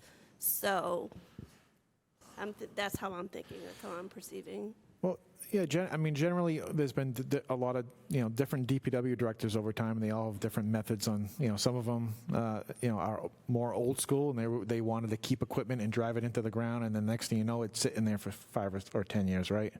Now you've got somebody who's younger, like Paul. I mean, he's going to go through, make a plan. This piece of equipment's good for 10 years, then we're going to trade it in. We're going to follow a plan. I'm not speaking for Paul, but I've known him for a while. I know how he operates. And I think with Scott's input on what that criteria would be is the perfect mesh. You kind of got the old school person, and then you got the young guy, and them coming together really makes a good plan, So. Thanks. Any other questions or comments? Do you have something, Scott? I just have one thing to add, that if the way that the auction goes and the money has to go into the general fund, because we had initially wanted to do it in November after the town meeting, but they couldn't do it. They wanted to do it on a Friday, and you don't get a punch out of Friday. You get a better jump out of a Saturday. So we had to do it on Saturday. I would hope that whoever's town meeting rep would look light on this, that if we made the money and this gets by, can we just slide it across and do a gentlemanly-like move, that it was set up to save the town money? All right, thank you. Any other questions or comments from the committee? Article 23, revolving fund from surplus equipment. One comment. Good luck with the auction. What day is the options at the auction? So right before Halloween, if you want to go trick-or-treat in a new truck, buy a truck at the auction. Buy a brine machine, go trick-or-treating, yes. Any other questions or comments from the public? Article 23, revolving fund from surplus equipment. Hearing none, we will go to next item on the agenda. We're going to jump back up to, you are very welcome, Article 18. Article 18, property located at 760 Washington Street. We're getting there. We'll get to 10.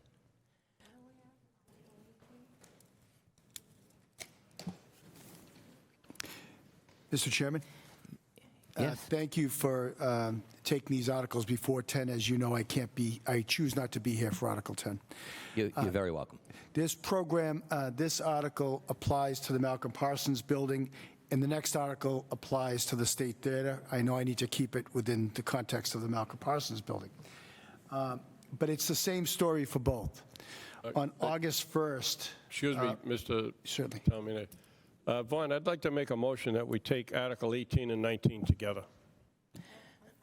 We have a second. Motion and a second to take Article 18 and 19 together. Motion and a second. All in favor? Aye. All opposed? Thank you, Mr. Vice Chairman. That will certainly save a lot of time because it is the same story for both. On August 1st, Mark and I contacted the owner of Malcolm Parsons and the owner of the State Theater. We asked them what their intentions were with respect to those two properties, both of which have been dragging the economic development plan for downtown right to the ground. We get calls weekly about why both projects have been stalled for more than a decade. We spoke to both owners on that day. The owner of Malcolm Parsons said he had no plan. The owner of the State Theater said he had no plan. So Mark and I informed them that we are going to put forth before town meeting an article by which we could exercise our legal right of eminent domain to take those properties so that we can control our own destiny. We've tried for 10 to 15 years to let others control our destiny, and we know how it's worked out. Now, I want to be clear, neither Mark or I are citizens of this town. We understand the decision is that of town meeting members. Not only the decision to take it, but the decision as to what to do with it once we do take it. So I'd like to give you the formula that we would recommend. Before moving forward, I want to tell you both of these articles are going to be withdrawn, but if you'll indulge me to tell you the purpose, they will be withdrawn and put forth on the spring annual town meeting. The reason for that is town council has advised us that we need this super duper appraisal on both projects that would take upwards of 3 months, and that we can't begin the process without that super duper appraisal. It's a very expensive appraisal as well. If you have one misstep in the eminent domain process, the whole thing gets blown up. So due to the advice of council, we've agreed to propose that it be withdrawn, both of these. The rest of the story is as follows. The Malcolm Parsons building, he told us he plans to start framing immediately. We gave him till September 1st to give us a plan. He told us he's going to start framing immediately. He's ordering the steel. You'll see the building start being erected in November. 2 weeks ago, Mark and I received another notice from the same person who said he's torn up his plan. He has no plan to go any further than where it is right now. The cost of steel, the cost of materials, the interest rate on borrowing, the cost of equity, all make it impossible for him to move forward. He, in fact, argued that he would lose money if he moved forward. Since that time, we put this article forth for the Malcolm Parson building, and Mark and I are reaching out to every developer and builder we know and are giving him the owner of Malcolm Parsons building to see if he can make a deal to somebody that wants to move forward. He argues that he's into it at a direct cost of $1.5 million. We know the appraised value is going to come in, should we take it, for under $800,000. So we're not going to propose $1.5 million. If the town does take it, we would then look to the town decision makers for their intended purpose of Malcolm Parsons and let them know that the project right now is permitted, it's shovel ready, it's ready to go as designed, as approved by the planning board. We would, if we took the property, we would then put the plan, the property out to bid. Based upon the analysis we've done and the information we're getting from, we hope to have as many as a dozen developers. We believe that if we take it and we put it out to bid through under 30B through procurement, we will recover all our money and more likely make a very substantial profit on it. But it would be under the condition that they will build what has been approved by our planning board. So the theory is all about controlling our own destiny and not letting that swimming pool sit there for another decade. Now you may ask, and it should be asked, has this been done before? All the time. Progressive communities, take for instance the city of Chelsea that was managed by former Secretary of Economic Development, Jay Ash. He went in, the city was in receivership. They had blighted properties throughout their town, throughout their city. He went forth with a plan and said, we're going to take these properties, we're going to permit them for our intended use, whatever the will of the town is, and we're going to market those properties. We're not builders. We would market the accelerated permitted site that is shovel ready. When you entitle a site and it is shovel ready, the property value goes up as many as 2 or 3 times the appraised value of the property. Within 3 years, Chelsea became the shining light on the hill, and to this day, it's considered a very wealthy community. There's no reason Stoughton can't be a wealthy community. So that would be the plan, should town meeting in the spring support taking it by eminent domain. On the next article, which is the state building, we can't go in and look at the state building because it's a sick building. I would wear breathing gear. I was in that business for 35 years. I would not enter that building without breathing gear. The roof is leaking. The mold is spreading. The varmints are infesting the building. It needs to be taken down. In my view, it cannot be repaired. We spoke with that owner. That owner has absolutely no plan for that building. He doesn't need to do anything. He doesn't want to do anything. It'll likely sit there and very soon be condemned by the Stoughton Board of Health. And it will sit there as long as that owner controls that property. So our plan at spring town meeting would be to take the property. He has told us he's into the building for $1.9 million. We're fairly certain the property will appraise at under $700,000. If town meeting approves it, we will then seek guidance from the planning board, from the town planner, from the head of development, Mark, as to what the highest and best use would be given its zoning. We would then put it on a path of accelerated permitting. We would go back to town meeting and ask for the money to demolish the building, not the storefronts, the building. Once we do that, and Mark's team is accelerating the permit process for what our intended use is, by the way, the intended use may be a theater, if that's what the town and the planner is looking for. We will then take that plan, that permit, that shovel-ready project, and we will put it out to bid under 30B through our procurement office. I can assure you, and there are dozens of projects I can name where towns did this, that we will recover all of our money and most likely a factor of 2 or 3 times the investment we made. And we will control our own destiny. And we can develop that downtown. Now, why is that so important? I'm a bit outside the scope, Mr. Chairman, if you'll indulge me for a second. Mark and I met with Selectman Cavey, with Congressman Lynch in my office a month ago, and he is working on our behalf with the United States Postmaster General about moving the post office to a safer location in another part of Stoughton, and we've offered them 6 pieces of property. If that's done, and we move these properties forward with the intended design or the intended purpose that is the will of the town, then that site where the post office is, which if you look at it from a drone, is a massive piece of property for a postal service that's no longer a distribution hub. They do that in Randolph now. They don't need that big property. That would become a green open space. So we're not looking at a massive urban renewal plan. We're looking at 3 pieces of property in the town that are causing a lack of development in that very precious economic target zone. If we're successful with eminent domain and with Mark's leadership, permitting and making those sites shovel-ready, those sites will take care of themselves.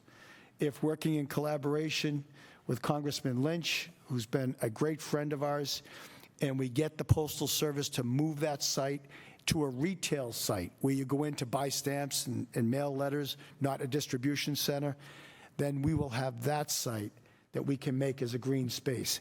Now, Stoughton becomes a magnet for high-end retail companies that want to do business in the town of Stoughton. So I thank you for indulging me on the whole story. I think our citizens have a right to know. I know, Vaughn, you and John have already been briefed on this, and I appreciate you giving us that opportunity. I'd like to ask Mark if he's got anything to add, Mr. Chairman. Sure. Mr. Tisdale, do you have anything to add to this? No, not Very much. much, Mr. Calder. Not much. I think just generally, like Town Manager Calder just said, we want the private sector to do this. We do not want to buy these properties. And that's why there's been a lot of work and effort in trying to send the permitted plans to certain developers that are requesting the plans. And by the way, there's been activity of developers requesting plans. So we're hoping there isn't an article for the annual town meeting. Hopefully somebody can acquire the property before then, and we're not talking about this. So that's the goal, and I think Tom said it well. All the details he pointed out, I'll point on, and I have nothing further to add. All right, thank you very much for that. Earlier, someone had mentioned about articles being withdrawn. If we were going to get something in writing saying that, is there going to be an email on this? Which article? 18 and 19. Earlier, The 5 articles? Yeah. You're right, Vaughn. We'll get that to you tomorrow Okay, morning. great. Thank you. Any questions or comments from the committee on Article? Joel, 18 or 19? Or? Mr. Chairman, if both of these articles are being withdrawn, why are we discussing them?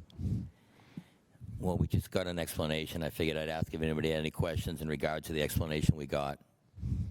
I didn't want to leave the committee unable to ask a question in regard to an explanation we got. So I just thought. Well, I got to tell you that the route they're taking, speaking as someone who has actually worked for a developer is very risky, in my opinion. I'm glad you feel that you're going to make a lot of money on this, but I work for a developer who did exactly what you're looking for. He bought properties in distress, and then he took it, bought the architect's contract, the general contractor's contract, built them, and made money, but the people who sold it weren't really happy about it very much. But I'm not particularly thrilled about the idea, but as far as I'm concerned, if this is going to be withdrawn, I don't know if we really need the time to talk about it now. Thank you very much. Any other questions, comments on 18 or 19, both of which are being withdrawn? Yes, Diane. Yeah, I would need one. Thank you. Thank you, Mr. Chairman. Can you hear me? If the property is actually almost at the point where it's going to be condemned, shouldn't the owner of the property be taking it down? Doesn't that fall under them if it's a condemned property? If it's condemned, our health department would likely order them to demolish the building. That would be wonderful. I just want to reiterate what Mark said. We don't want to buy this property. We don't want to own this property. I agree it's risky for a developer who buys it, but there are lots of people in that business. You'll see people all week this week that Mark and I have been calling saying there's an opportunity here. We hope that this action will pressure the property owners to make a deal in the private sector without us. What we can't tolerate is another 10 years of it being stagnant and sitting still. But to your point, Diane, if it's condemned in a health hazard, we will go to court and get an order to have the site either repaired and brought back to its original use, right, or demolished. It's a great question. Chairman, just my comment. It's been empty long enough. I think it's time. Thank you, Diane. Okay, John, you... Just one, because the way this is listed from 797 to 809, but you're only talking, you're talking specifically about the theater, but this is half the block that is under this ownership, correct? That's correct, John, and you're 100% right. The article reads both properties. We can't change the article. Since that time the article was written, we were planning to amend it to reflect that one property, not the storefront, but you're very astute. You're 100% right. The spring article will be just for that property. Thank you. Okay. Dave, you have a question on this? Don't forget, they're being withdrawn. I know. I know. Well, we had a presentation. I know. I guess opinions are That's why available. I'm taking questions on it, And because we thank had a you for that. presentation. I appreciate. You're very welcome. Thank you, Dave. Your generosity for that. So I understand shovel-ready when we talked about Malcolm Parsons. How on earth is Article 19 shovel-ready? All right, well, the problem I have is that it makes sense, the problem with Malcolm Parsons, because it is shovel-ready, and when the town goes into acquiring something like that, there's a purpose for it. We already know it's going to be mixed-use building. It'll have retail on the bottom, residents, people can move in, whatever. So I've seen so many projects where we bought properties without a clue as to what we wanted to do with them. Matter of fact, I stepped in and tried to support the idea of turning the railroad station into something because it was lucky that happened to be an interesting thing that we owned. But generally speaking, we just went out and we just started buying stuff. Oh, look, these little chess pieces, we could turn them into something. And I've heard from experts who said no government should be in the business of buying a property without a purpose of what they wanted to do with it. So I'm completely against owning a theater under any grounds, but I'm okay with the idea of the Malcolm Parsons if it makes sense with all the other things that surround it. So I just wanted to get that on the record because I don't think the town should be involved with buying things they have no idea what they're going to do with it. Mr. Chairman? Thank you very much for that, Dave. Yes, Mr. Calton. I want to thank you again for indulging us in this discussion. Mark and I get several calls a week asking why the town is doing nothing on those two properties. And we give them answers. And I admit we're using this forum to be able to answer all those questions so that we don't have to deal with them one at a time. What I want to respond to David on, is that you buy a piece of property without a plan, you've got a fool for a client.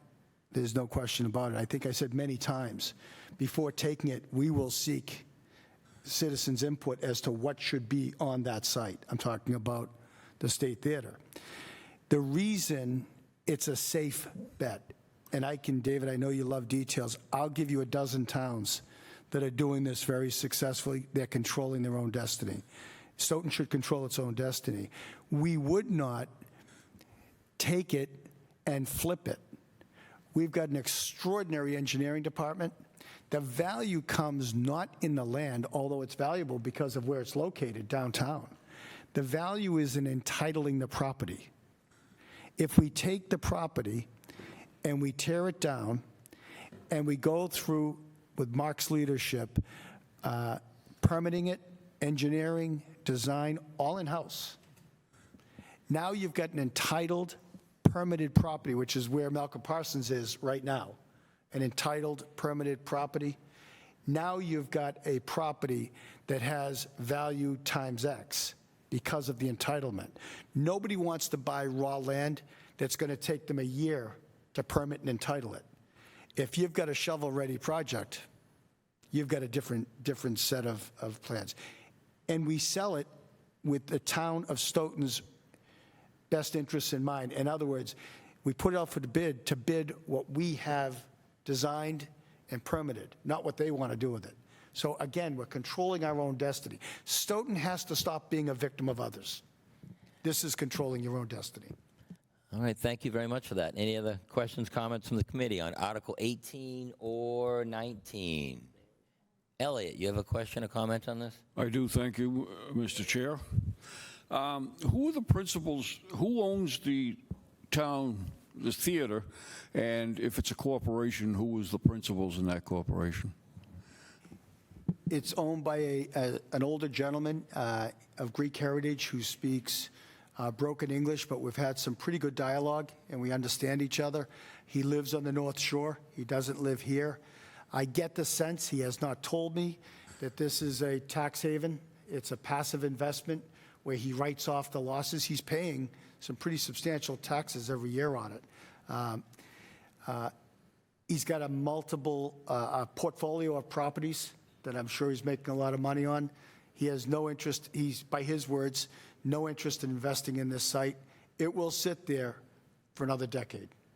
Does Malcolm and Parsons, the building, is that still, the other one, is that still owned by Malcolm and Parsons? It's owned by a gentleman named Steve Conley. What was the name again? Stephen Conley. Thank you. We've had a good relationship with him, between Stephen Conley and the town. He's heartbroken that he's abandoning the project. He's planning to sell the project. We're doing all we can do to help him find a ready, able, and willing buyer. We don't want to be in this business. We just want to see progress. Thank you. All right, thank you. Any other questions, comments from the committee on Article 18 or 19? 18, property located at 760 Washington Street. 19, Joel. Regrettably, I have one more comment. Out of curiosity, is the Stoughton Housing Authority interested in the Malcolm Parani property? We haven't spoken to them, and they haven't spoken to us on it. The Redevelopment Authority has expressed interest in it, and we'll... Because if they bought the property, they could build the apartments as designed and use it as part of their portfolio and maybe even get a state grant? The difficulty right now is financing. The project doesn't work as well as it did when he first started building the project because interest rates have doubled. And equity partners, it's the world I've come from, the equity partners have increased the cost of the equity to match the increase. No, I understand that, but that's why I was curious as to whether or not the Stoughton Housing Authority as a government agency would be interested in it. My argument is they would have the same problems in terms of financing. Why do you figure they would have the same problem? The cost of money to do this. This has got to be a big firm that is not borrowing money or floating equity to build it, because the numbers don't work. That could easily stay like that for another decade. You're welcome. Okay, any other questions, comments from the committee? Article 18, property located at 760 Washington Street. Any questions or comments from the public? Article 18, property located at 760 Washington Street. Please identify yourself for the record, Cynthia.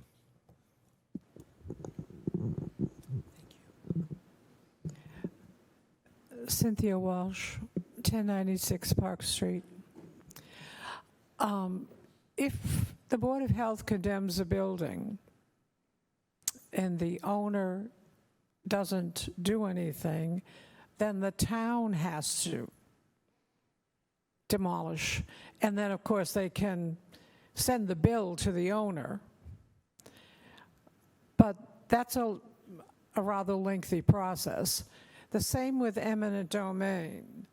The case that's most infamous that went all the way to the Supreme Court in Connecticut, they seized property from people because they had a higher purpose.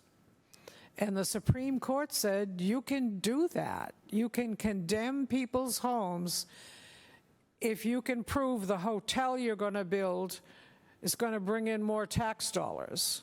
And that's the old Supreme Court. God knows what the current one would do. The problem is it took so long that all of the prospective developers have dropped out. And when you go to that town in Connecticut where people used to live, is just one huge grassy vacant lot. I really think a previous speaker said, why are we talking about this? Because it's going to be withdrawn. I think it's important because we've been told it's going to come back. And this gives us some time to think about it, because eminent domain in Massachusetts is no easy taking. There's very strong property owner rights in Massachusetts. And I was on the board when that thing collapsed years ago. And then there was a fire to kind of finish the cherry on the top of the sundae. And I think it's the third or fourth developer.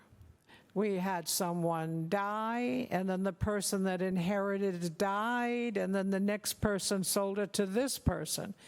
So it isn't that anyone was from the town was sitting on their hands. It's just that property rights in Massachusetts are very, very much in favor of the owner. Thank you. Thank you very much for that. Any other questions or comments from the public? Article 18, property located at 760 Washington Street.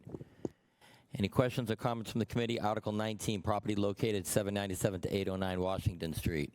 Any questions or comments from the public? Article 19, property located at 797 to 809 Washington Street.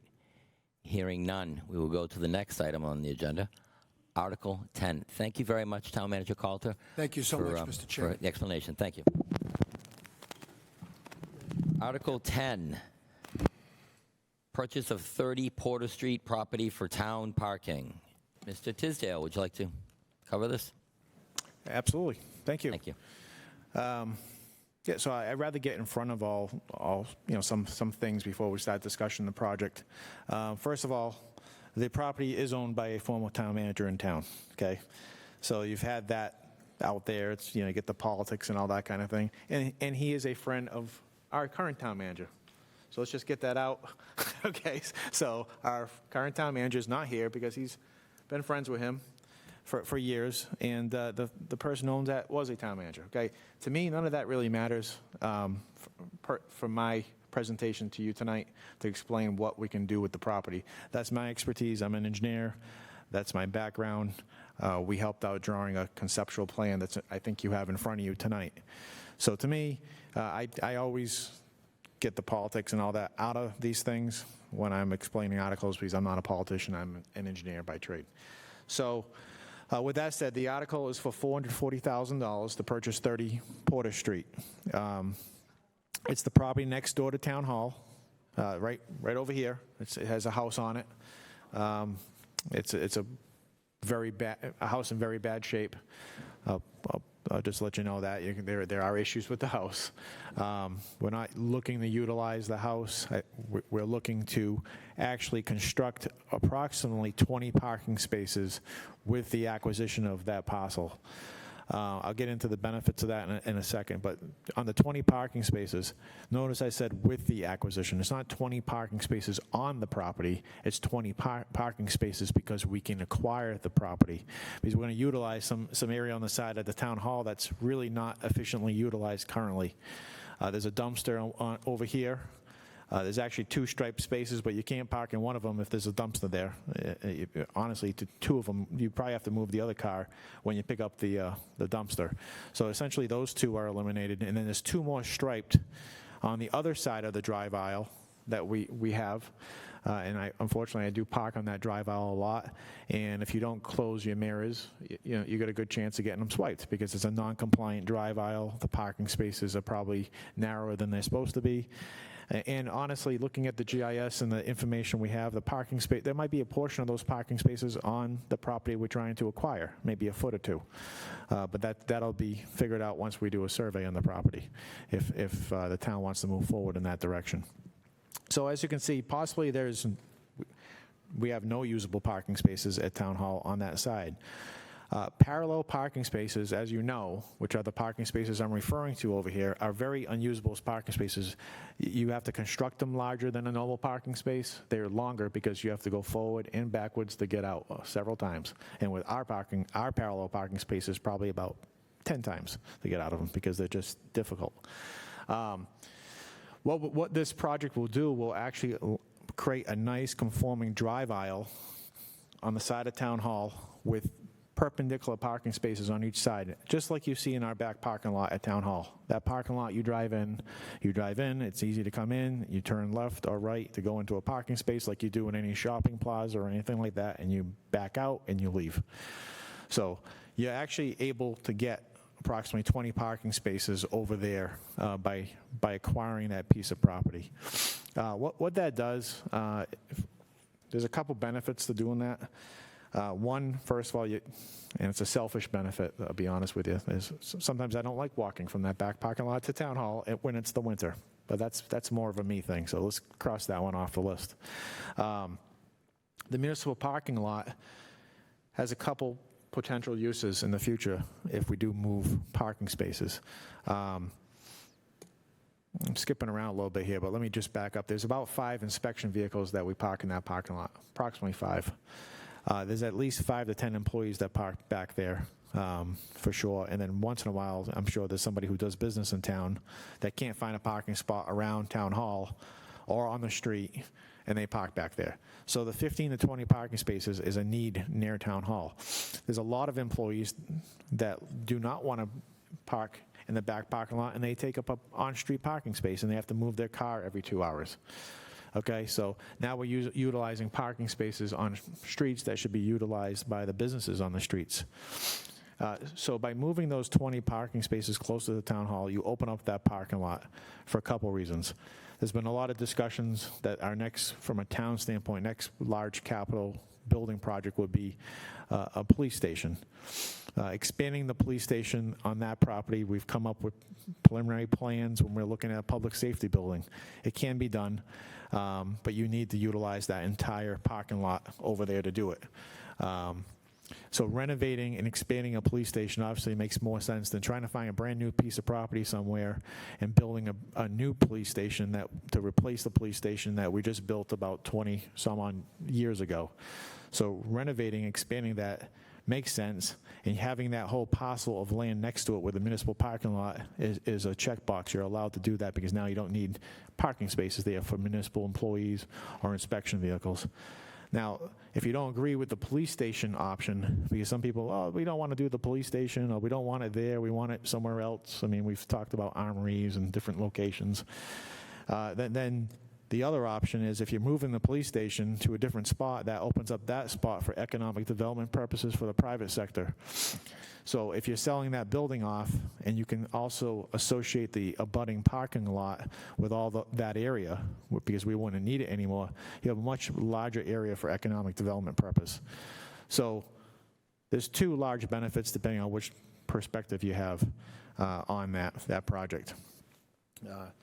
The article for the 440 is for the 391 to acquire the project. It's the appraisal we got completed. It's 391. They had 5 comparisons in the appraisal. I believe you have that. It will also include demoing the existing building and graveling the area. At that point, we would perform, we would know everything that happened. We would do a 21E environmental assessment. We would have all that information. Then phase 2 of that would be to survey the whole property, draw up a nice site plan with nice landscaping around the parking lot. It wouldn't just be a vast amount of pavement everywhere. You know, we force developers to comply with our zoning. We will comply with our zoning with good green spaces, good green buffers, make a nice landscape parking lot. And then at that point, once we have a fully set of design plans, we would pave the parking lot and provide the landscaping, something that the town could be proud of in the future. So that's why you don't see that rolled into it, because that's just a little too far in the future. The current article is to acquire the property, demo the building, and gravel the area where the foundation is for the meantime. That's about all I have to mention for the presentation. I'd be happy to take any questions. Well, thank you very much for that, Mr. Tisdale. Do we have any questions? Joel, you have a question? First of all, I'd just like to start with a comment, which I think this is a great idea. But my question is, why aren't you doing the whole ball of wax at the same time? Why are you doing it in 2 phases? It's a little unusual. I mean, I was expecting to say that if special town meeting approves this is going to be a bonded amount, then why don't we just do the whole thing, demolish the building, and build the parking spaces?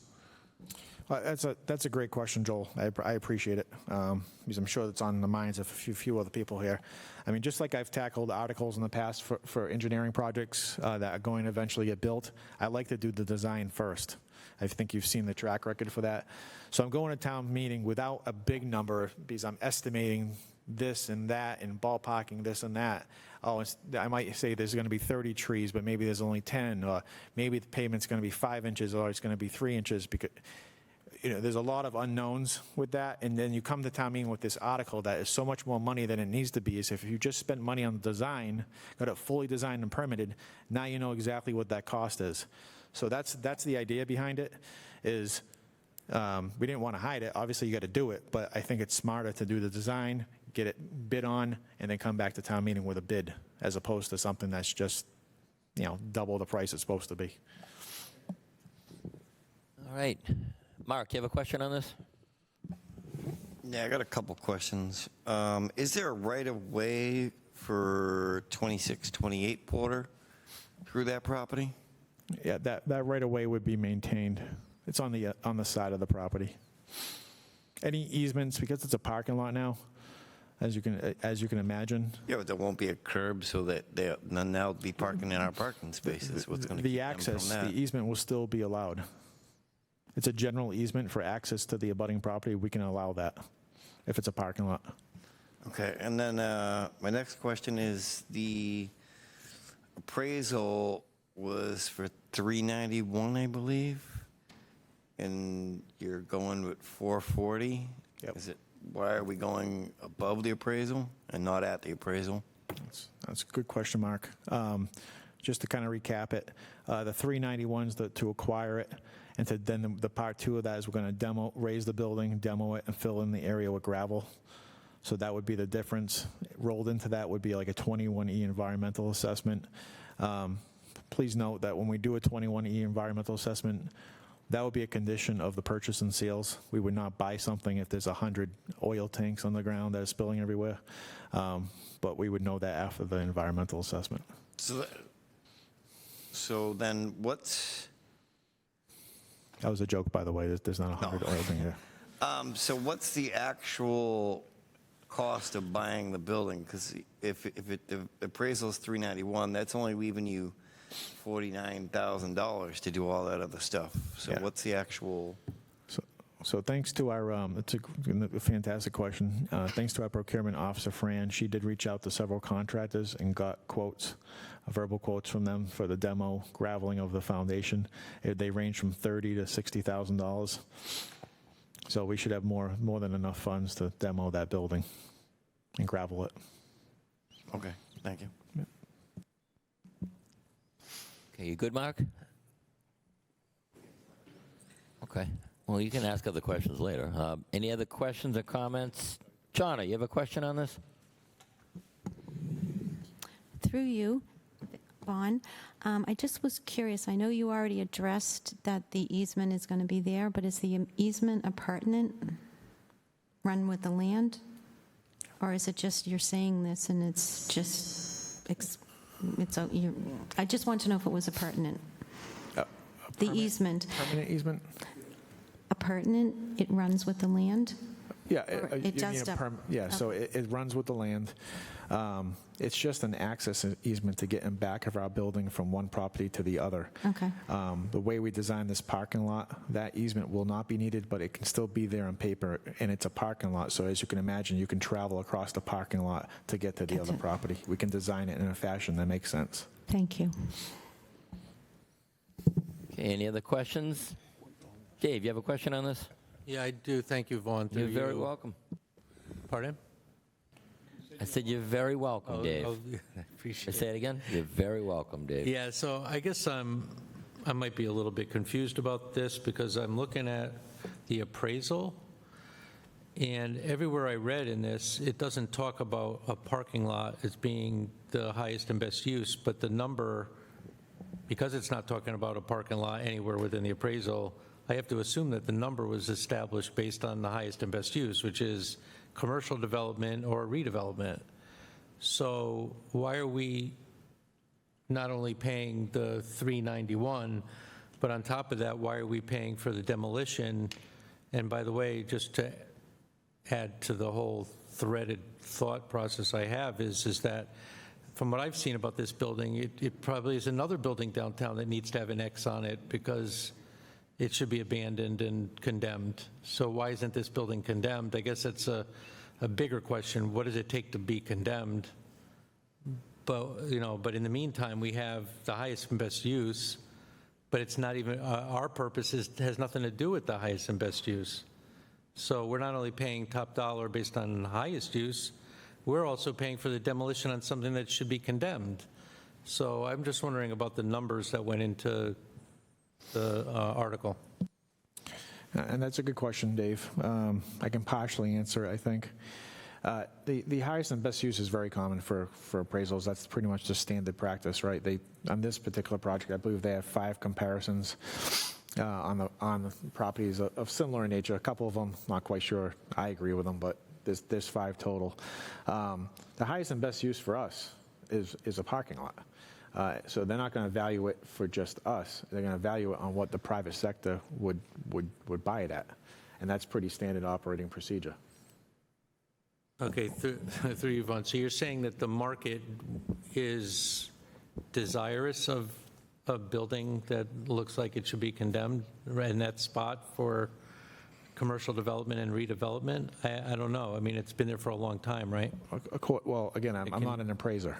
But what I'm reading with the appraiser is that the market, there's been recent sales for uses just like this in the area for commercial mixed-use buildings that can go on that property. That's the market for it. So the property's worth what you can put on the property. Thank you very much.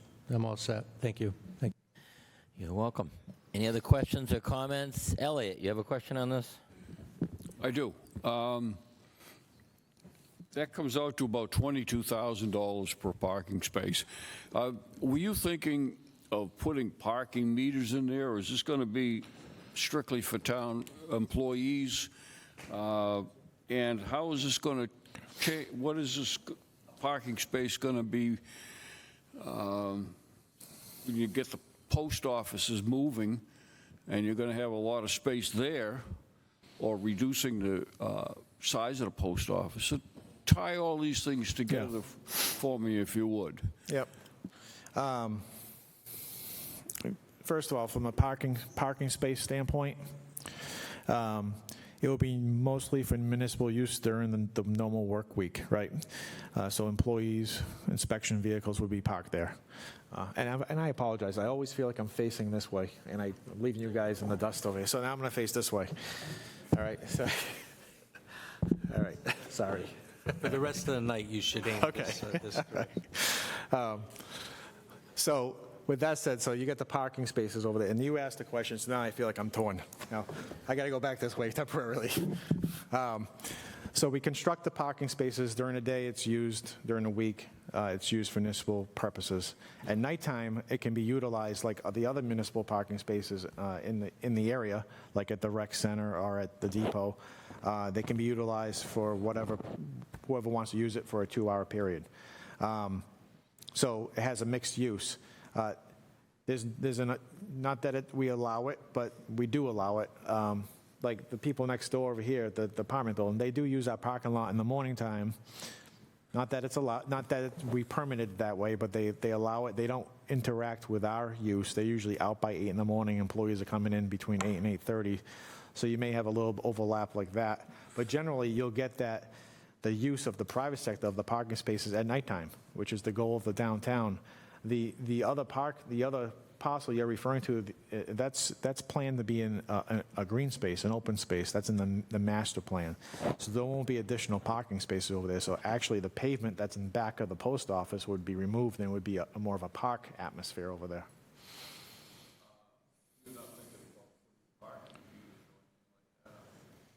We don't have any parking meters in town, so yeah, so we wouldn't be putting parking meters on that. I wouldn't be too happy if I was parking there as an employee. I had to pay. Parking meters are death of a downtown area. There's no plans for parking meters. Good thing. Any other questions or comments from the committee on Article 10? Diane, you have a question? Thank you, Mr. Chairman. welcome. Actually, I looked at the assessment too, but the town is only valuating the property as $279,000. Yeah. I don't understand why the evaluation is so high when the town itself is not valuing it that Yeah. high. That's a good question, Diane. I had this conversation with somebody else, I think, today. And generally, the town gets reevaluated every 3 years. So depending on when that happens, there's a lag. There's been a lot of change in the market in the last 3 years of what the value of pieces of property are. So that's number one. And generally, the equations and analysis they do are not as detailed as a specific appraisal for a specific property. They don't have time to dig into that on every piece of property in town. And generally, It's a big jump, though. On the good side for us, though, as homeowners in our towns, because this is in my town too, I look at my assessed value on my house, I'm like, geez, that's kind of low. Yeah. But I'm not paying a high tax rate on it, which is a good thing. That's true. And the second question, if I may indulge, Absolutely. Mr. Chairman, are there any taxes that are owned on this property? No. No. No. No. I kind of have to agree with Dave about another property that probably should have the big red X and have it condemned. Okay, any other questions, comments from the committee? Adam, you have a question?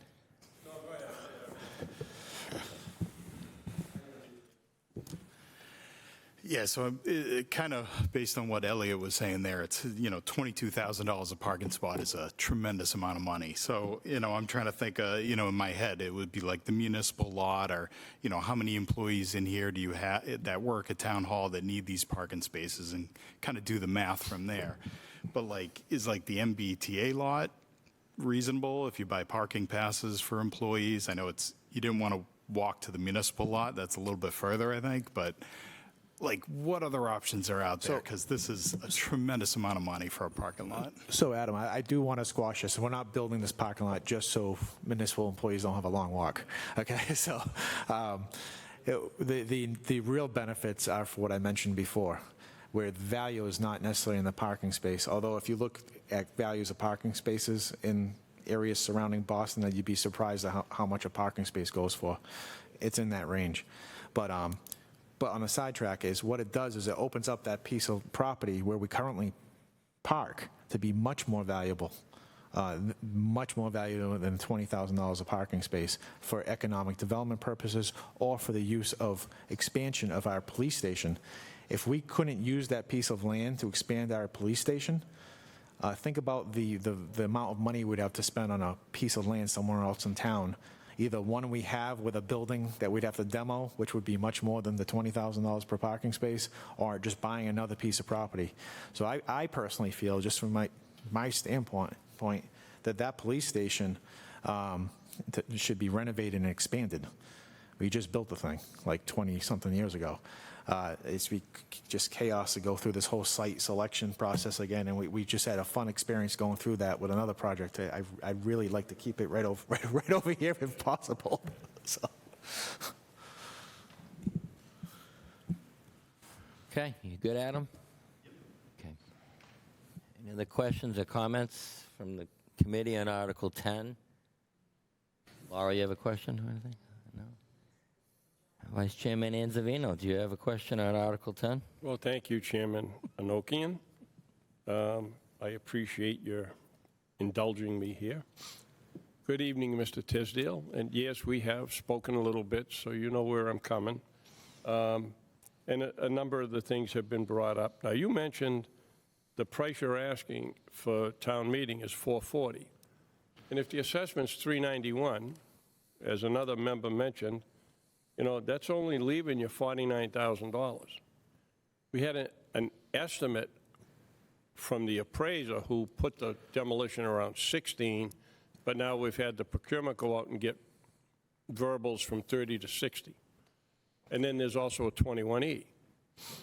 Now, if I'm not mistaken, when we bought the property on next to the Council on Aging, when we brought that property, as far as I recall, it was incumbent on the owner to demolish the building.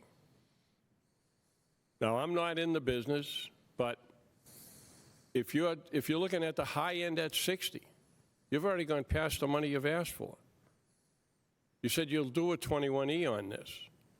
Now, I know in the appraisal, I know he put in a figure, maybe $2,200, but he also qualifies that he's not an expert on that and he doesn't know. Mm-hmm. So I mean, the way this thing is set up, I agree with as far as doing the parking, you know, getting more parking and so forth. And as I told you, this was offered to the town back in 2008 or 2009, but that owner wanted, you know, full value, and it was already falling apart. And when the property was bought, and you can see it in the appraisal, when the property was bought in March of 2009, it was sold for $150,000.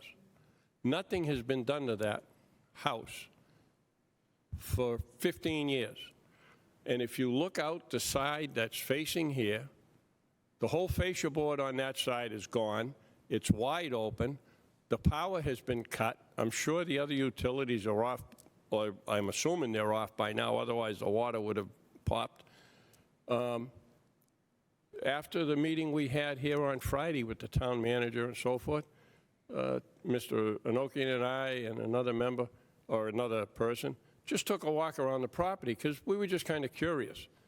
And was wondering if there was oil in that house. Well, on the far side, yeah, there's an oil fill tank, which means there's a tank that's been down there for who knows how long with no maintenance or anything.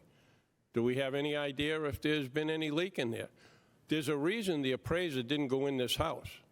If you look in the side window, you can see the sky. And you can see the sky because the ceiling has collapsed with all this rain and everything else that we've had recently, as well as over the past 10 years. That house, I can't believe the town being right next door to it and having town hall hasn't condemned that building yet. I cannot believe that's just been allowed to sit and going into the condition it is. I think the price that they're asking here, first of all, I don't think the money you're asking for would cover everything you had to do. And I don't think the town should be put to the task of getting rid of the building. There's a lot of work to take that down, and you don't know what you're going to find once you open it up. But as I say, I can understand why the appraiser didn't go in the building, because it should have the big X on it saying it's condemned, because I wouldn't want our fire department going in that building. I don't know why it's been allowed to go as long as it has, but there has been nothing done at that property for at least 15 years. and that was sold at $150,000. Now, I understand property has gone up, and I know the estimate or the appraisal indicated that, yeah, the house, they know the house is not worth anything. When I look at the 5 properties he's used as comparable, I go, how are these comparable? These are vibrant buildings that are actually in use. Matter of fact, I think one of them is the bank. And they're going, how is that a comparable? And when you look at the prices on those, I don't know how you can even say that's comparable to the building they're looking at over there. It's just under 3,100 square feet. To me, I mean, I'm not an appraiser, but I have a hard time buying this piece of paper that they gave us. I just don't see it. I think the demolition cost is going to be way above what's there, as Ms. Dolan mentioned. The taxes are only assessed at $279,500. And we did talk about, well, with the revals and all that, but I think there's a reason it's assessed that low. I wouldn't want to send anybody in that building. And it doesn't take much to walk around and see the condition it's in. Broken windows. As I say, you look through the window, you can see the sky because the roof is already broken apart. You know, the shingles are gone, everything else. I'm sure there's been animals in and out of there with everything that's wide open. And I think somebody mentioned about that easement. Now, if I read this correctly, there's an easement there for a cesspool. Is there actually an active cesspool in that property? No, there's no active cesspool. They're actually hooked up to municipal sewer. So why would the Is easement? it because when you do title searches and they go years back, Yeah. it's on an old deed because before there was municipal sewer, there were cesspools.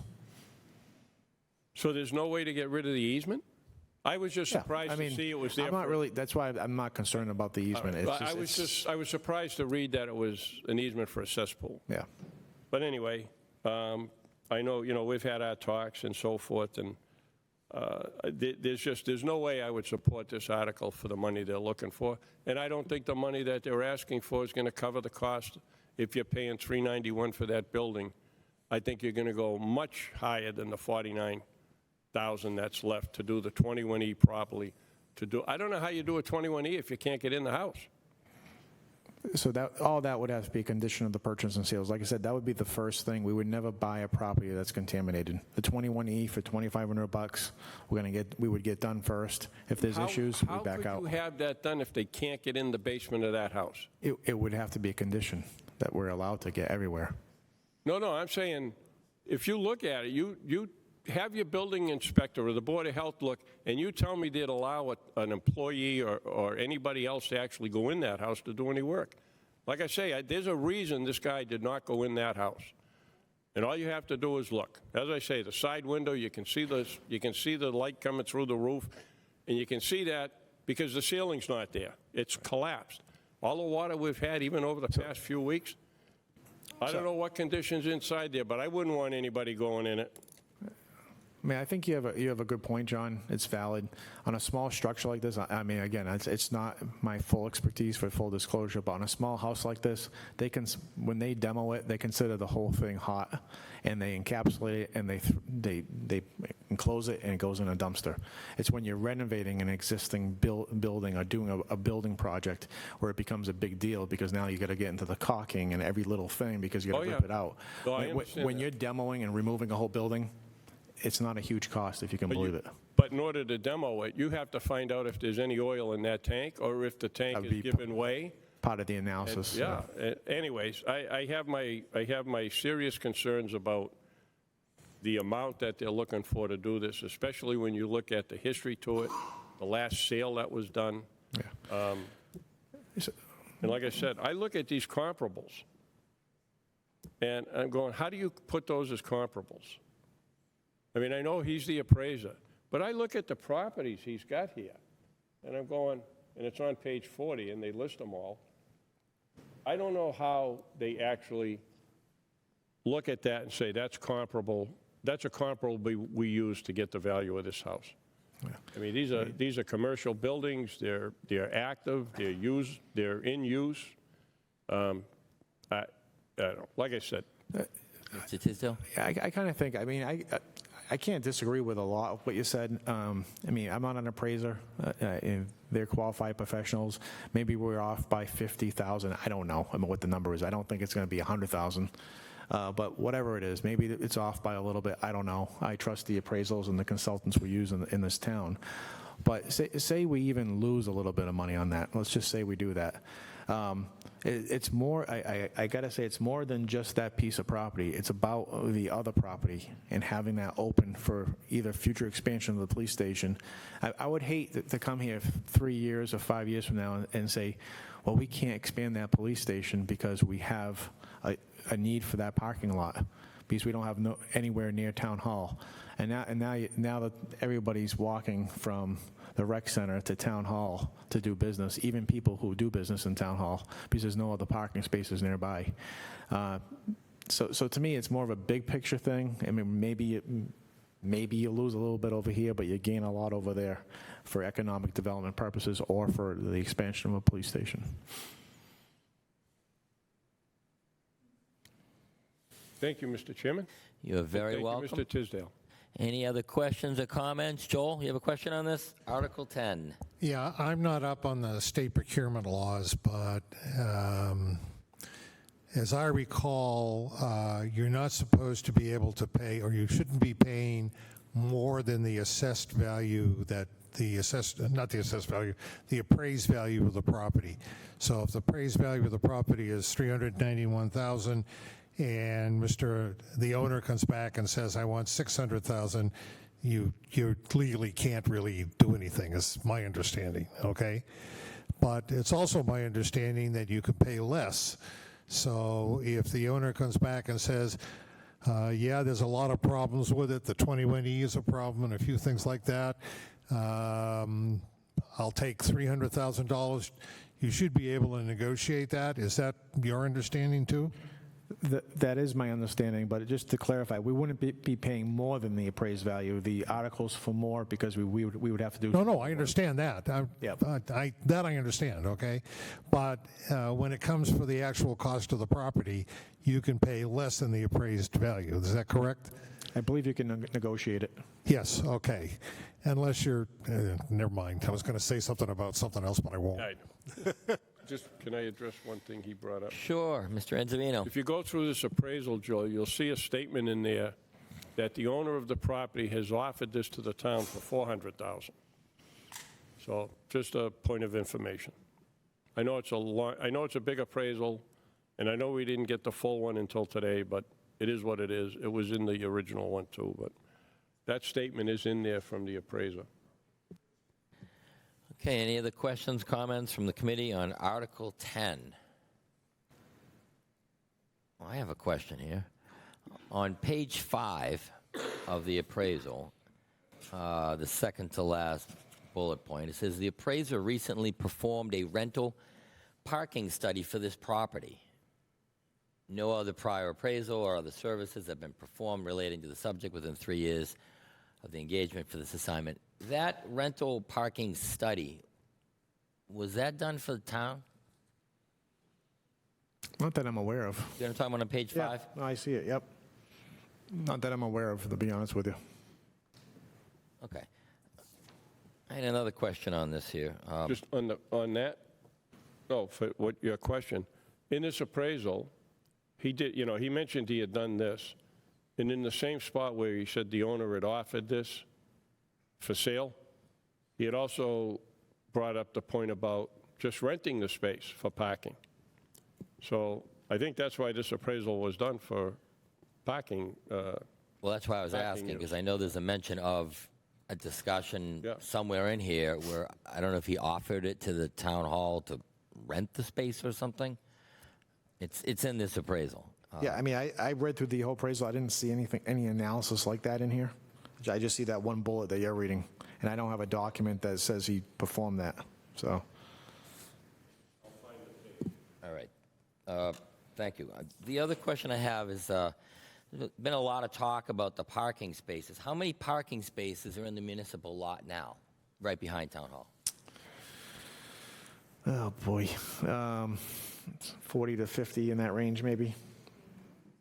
40, 50, let's give it a range of 40 to 60. I really 40 don't to know 60 exactly. spots in that municipal lot now? Yeah. Okay. And it was stated something along the lines of it was too far to walk or something like that. But the police station lot is actually further away. How many spots are at the police station lot? I'm just wondering if the employees would be using the police station lot if they're not using the municipal lot right behind Town Hall. The municipal lot is further than the police station lot. It's the next. Oh, I thought you were talking about the one right behind here. What's that lot right behind here? The one that's next to Town Hall? Yeah. That's part of the Town Hall. Okay, how many parking spots? Oh, is in that parking yeah, lot? that's what I'm talking about, right behind Town Hall. Jeez, I don't know. 30. It's a Maybe quiz. This 30. is like a quiz. I feel like I don't.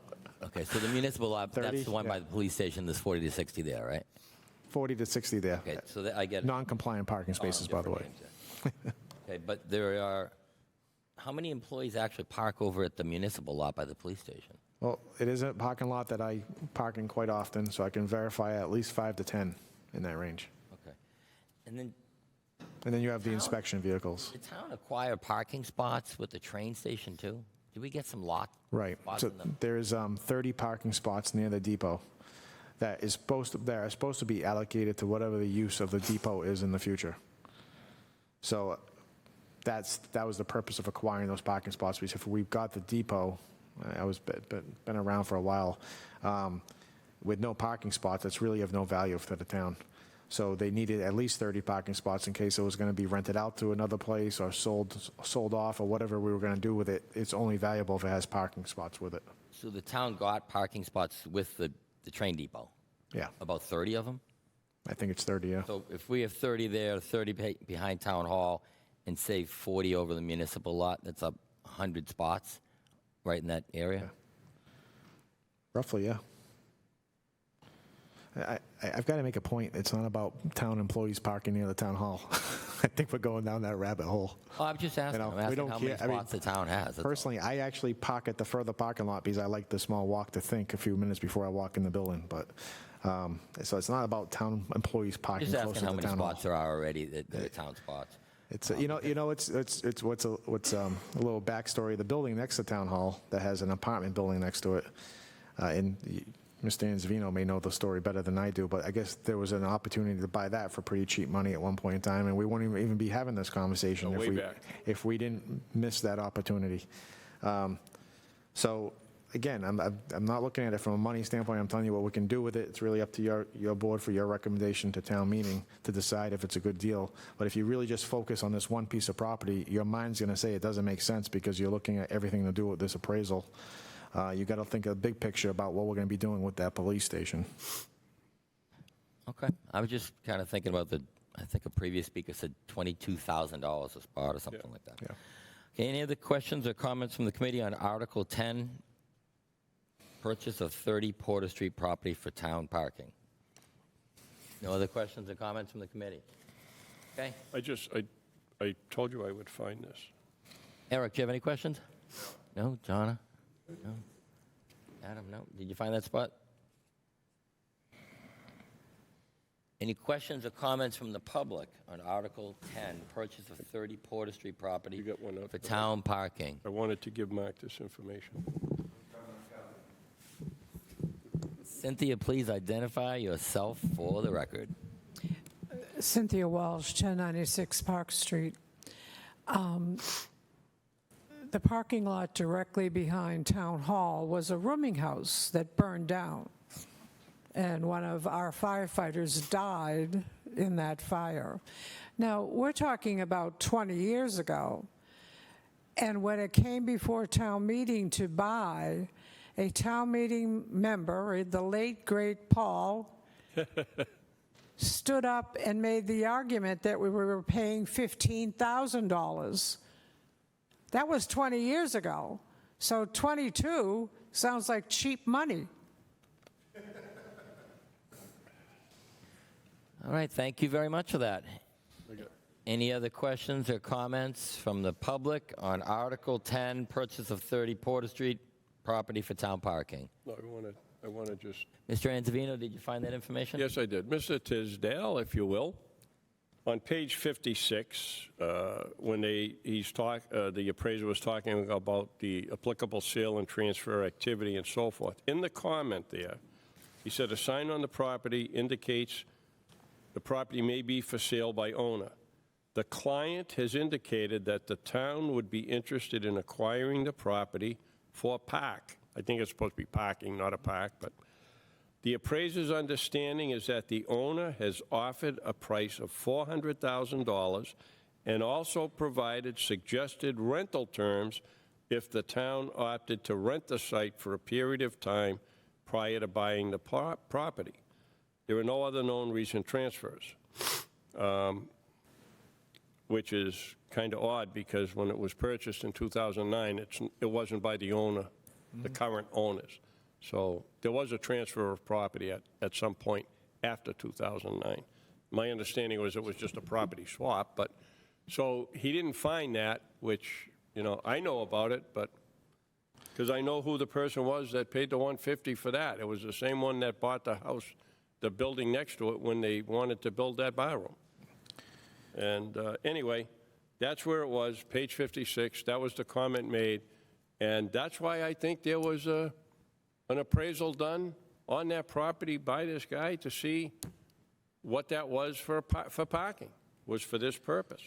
So anyhow, Yeah, no, I just thought I'd appreciate point that out to you. I appreciate that. And just to recap, I mean, if it was offered for $400,000, the town is not paying more than the appraised value for it.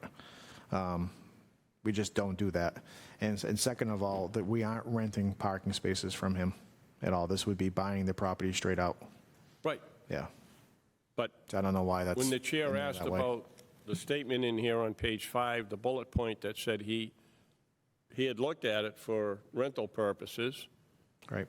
Although he said he hadn't done any other appraisals on it, but he had done something for,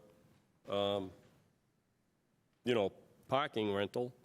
And then he tells you in the comments on that page that this was something to do with the owner and the town speaking to each other. So, whatever. It just pointing it out to you so you I didn't know where I wasn't a found it. Conversation I had, so I can't speak to that. But all I know is that we would be buying the property straight out with no rental portion of it. Any other questions or comments from the committee? Article 10, purchase of 30 Porter Street property for town parking. Lauren, you have a question? So the parking will be open to the public at night? It's not going to be closed down, you can't go in? So, because in reality, with the changes that we're making in the town center and everything, it's going to benefit the town. And the people, right now, you can't park, there's no place to park. Correct. To do anything in the town center. Yeah. Well, us employees, we want a fancy little parking lot, so we're all going to have keypads, and nobody else can park in there. So, joke. Okay, Mark, you have a question?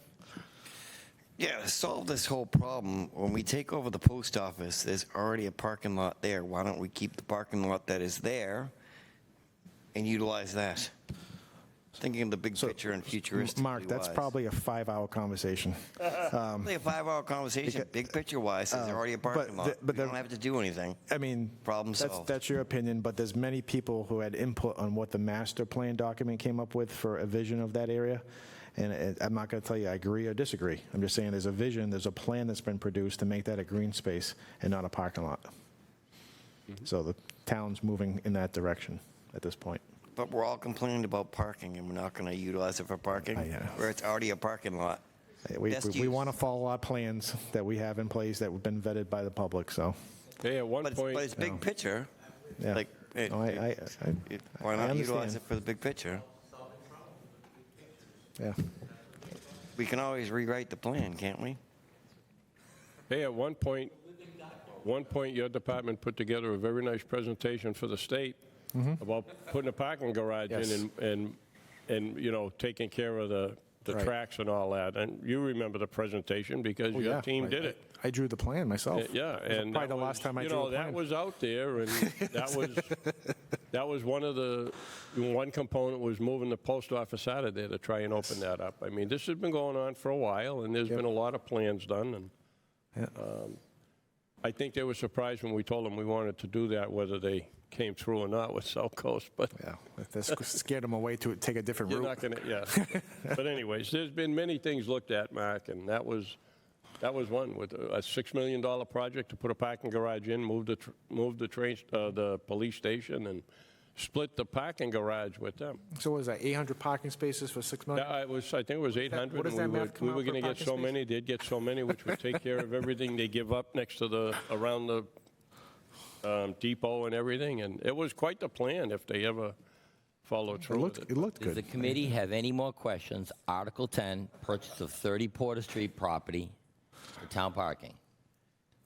Any questions or comments from the public? Article 10, purchase of 30 Porter Street property for town parking. Hearing none, we'll go to the next item on the agenda, which is... I would make a motion that we close the public hearing. Joel gets a second on that. Motion and a second. All in favor? All in favor? Wait. That What's was the one it. article? What's the one article we have left? We just did them all. We don't have 13. That was the one article, it's the rezoning, it wasn't assigned to us. Thank you, Diane, only for trying to article get they us didn't more assign to articles us. assigned. Thank you very much. Okay, we have a motion and a second on the floor. All in favor? Aye. All opposed? Thank you. Hearing none, we'll go. Hearing no That was opposition. Joel, you said? Yes, Joel was the second. Thank the you. public hearing has been closed. Next item. Thank you very much, Mr. Tisdale. Have a wonderful evening. Thank Thanks you. for coming I've and hanging around enjoyed with this us. conversation tremendously. Thank you very much, Next Mark. item, You're a great sport. You're a great sport. Any other matters? Dave, is this where you're going to make a motion to adjourn? No, it says any other matters. That's not that That's part. number 4. You're on 15. You skipped 14. Yeah, I know. Well, I thought, yeah, so I wanted to thank you for adding FY25 to any other matters. I'll bring that up, but did you want to mention anything about the MMA? I don't know if we got to talk about that yet. Well, I was waiting to see what you were going to say, but I was going to mention it. But Oh, you are, okay. You wanna I'll mention save it? that for you. All right, the item I had was, I did some research on the charter about the Finance Committee, what we can or may want to do, because there's nothing that says we have to have the subcommittee work that we do for each department. So it's totally optional for us, and for the past 3 years, we've done nothing with at least 3 years. Subcommittee work. Ever since COVID. Right, but we came out of COVID and we chose, you know what, they're not that important for whatever reason. It was time-consuming and nobody does the reporting and all that. So I'd like to make a suggestion for myself to be able to operate a single department subcommittee. If nobody else wants to do subcommittees, I'd like to take on the school as a school subcommittee with anybody who wants to participate, instead of, burdening everybody with having to do all the subcommittees. are you saying that if we have no subcommittees, like we've done for a couple of years and it's all worked fine, that you want to have your own special subcommittee for the school? I feel strongly about doing it. They picked up 15% more revenue than they have since just over a year ago. And I feel like there should be some vetting of what's going on with the schools. I think it's important to understand it. They've got monster capital projects coming through, coming up probably at the next town meeting. I think with those size projects and with that size budget, I think it warrants having a subcommittee. And that's my opinion.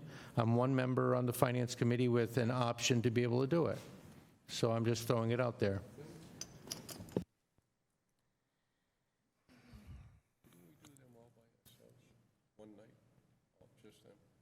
Yeah, one night last year we had the schools. We pretty much have dedicated a night to the schools for the whole committee. I mean, that's what we've been doing the last couple of years. Then we have a night for the CPC. I'm kind of mentioning this for the new members too. It seems to work pretty well. I mean, we can give it some thought, but I mean, we'll give it some thought. It's worked out pretty well the way we've been doing it, I think. I mean, I don't know what the committee feels. If the committee feels that it's worked out pretty well the way we've been doing it, the last. Okay. I actually kind of like that we all get a chance to ask them questions instead of just. Just to you, Vaughn, I think that we've always had the full committee seeing every single department, regardless of subcommittees. So the full committee can ask anything they want of any department, regardless of whether or not I'm already talking to them in a subcommittee. It's already there. Well, we've done a couple of years without the subcommittees, and we've had we can give it some thought, but the committee seems to be all right about the way we've been doing it, but we'll give it some thought. But you already kind of talked about the other thing I was going to bring up. If everybody got the email about the MMA thing, if you're interested in going. Yeah. Dave went last year. I went. I think Chet went last year. When is that being held? I think it's November something. It's November something. Is it November 2nd? Okay, so it's not on Thanksgiving then. It's on a Saturday? It's Yep. a Sunday, isn't it? Saturday. Yeah, I sent out an email. If anyone's interested, just send me an email, let me know, and then I'll talk to. First, I have to find out if our MMA dues are paid up. November 2nd is not a Saturday. It's in the email what the date is. If it's a Saturday, it's probably the 4th. The point is, we should have our dues paid up so that there's no issues on the day somebody shows up. Yes, I think exactly. That's a good thing. But it also, The second's the 3rd. it's only 2 months before the larger MMA that goes on in Boston. Sharon one's pretty good, though. Yeah, Pretty good. for Finance Committee. I think Yeah. sometimes they bring up stuff that maybe applies to their community, doesn't apply to all communities, but that's just my opinion. So, any other matters anybody would like to discuss? No, I will make a motion to adjourn. Well, before you do that, I would love to thank the committee for staying on topic, keeping the questions somewhat relative to the articles. Okay, motion? And I seconded it. And second. Motion and a second on the floor. All in favor? Aye. All opposed? Yes. Yes, we're going to meet tomorrow night. Our vote. Tomorrow we're doing our voting. Yes. It's Well, on the it was website. sent in. All right, so And it was meeting's sent- adjourned. and it was Thank you very much for watching, and have a great night.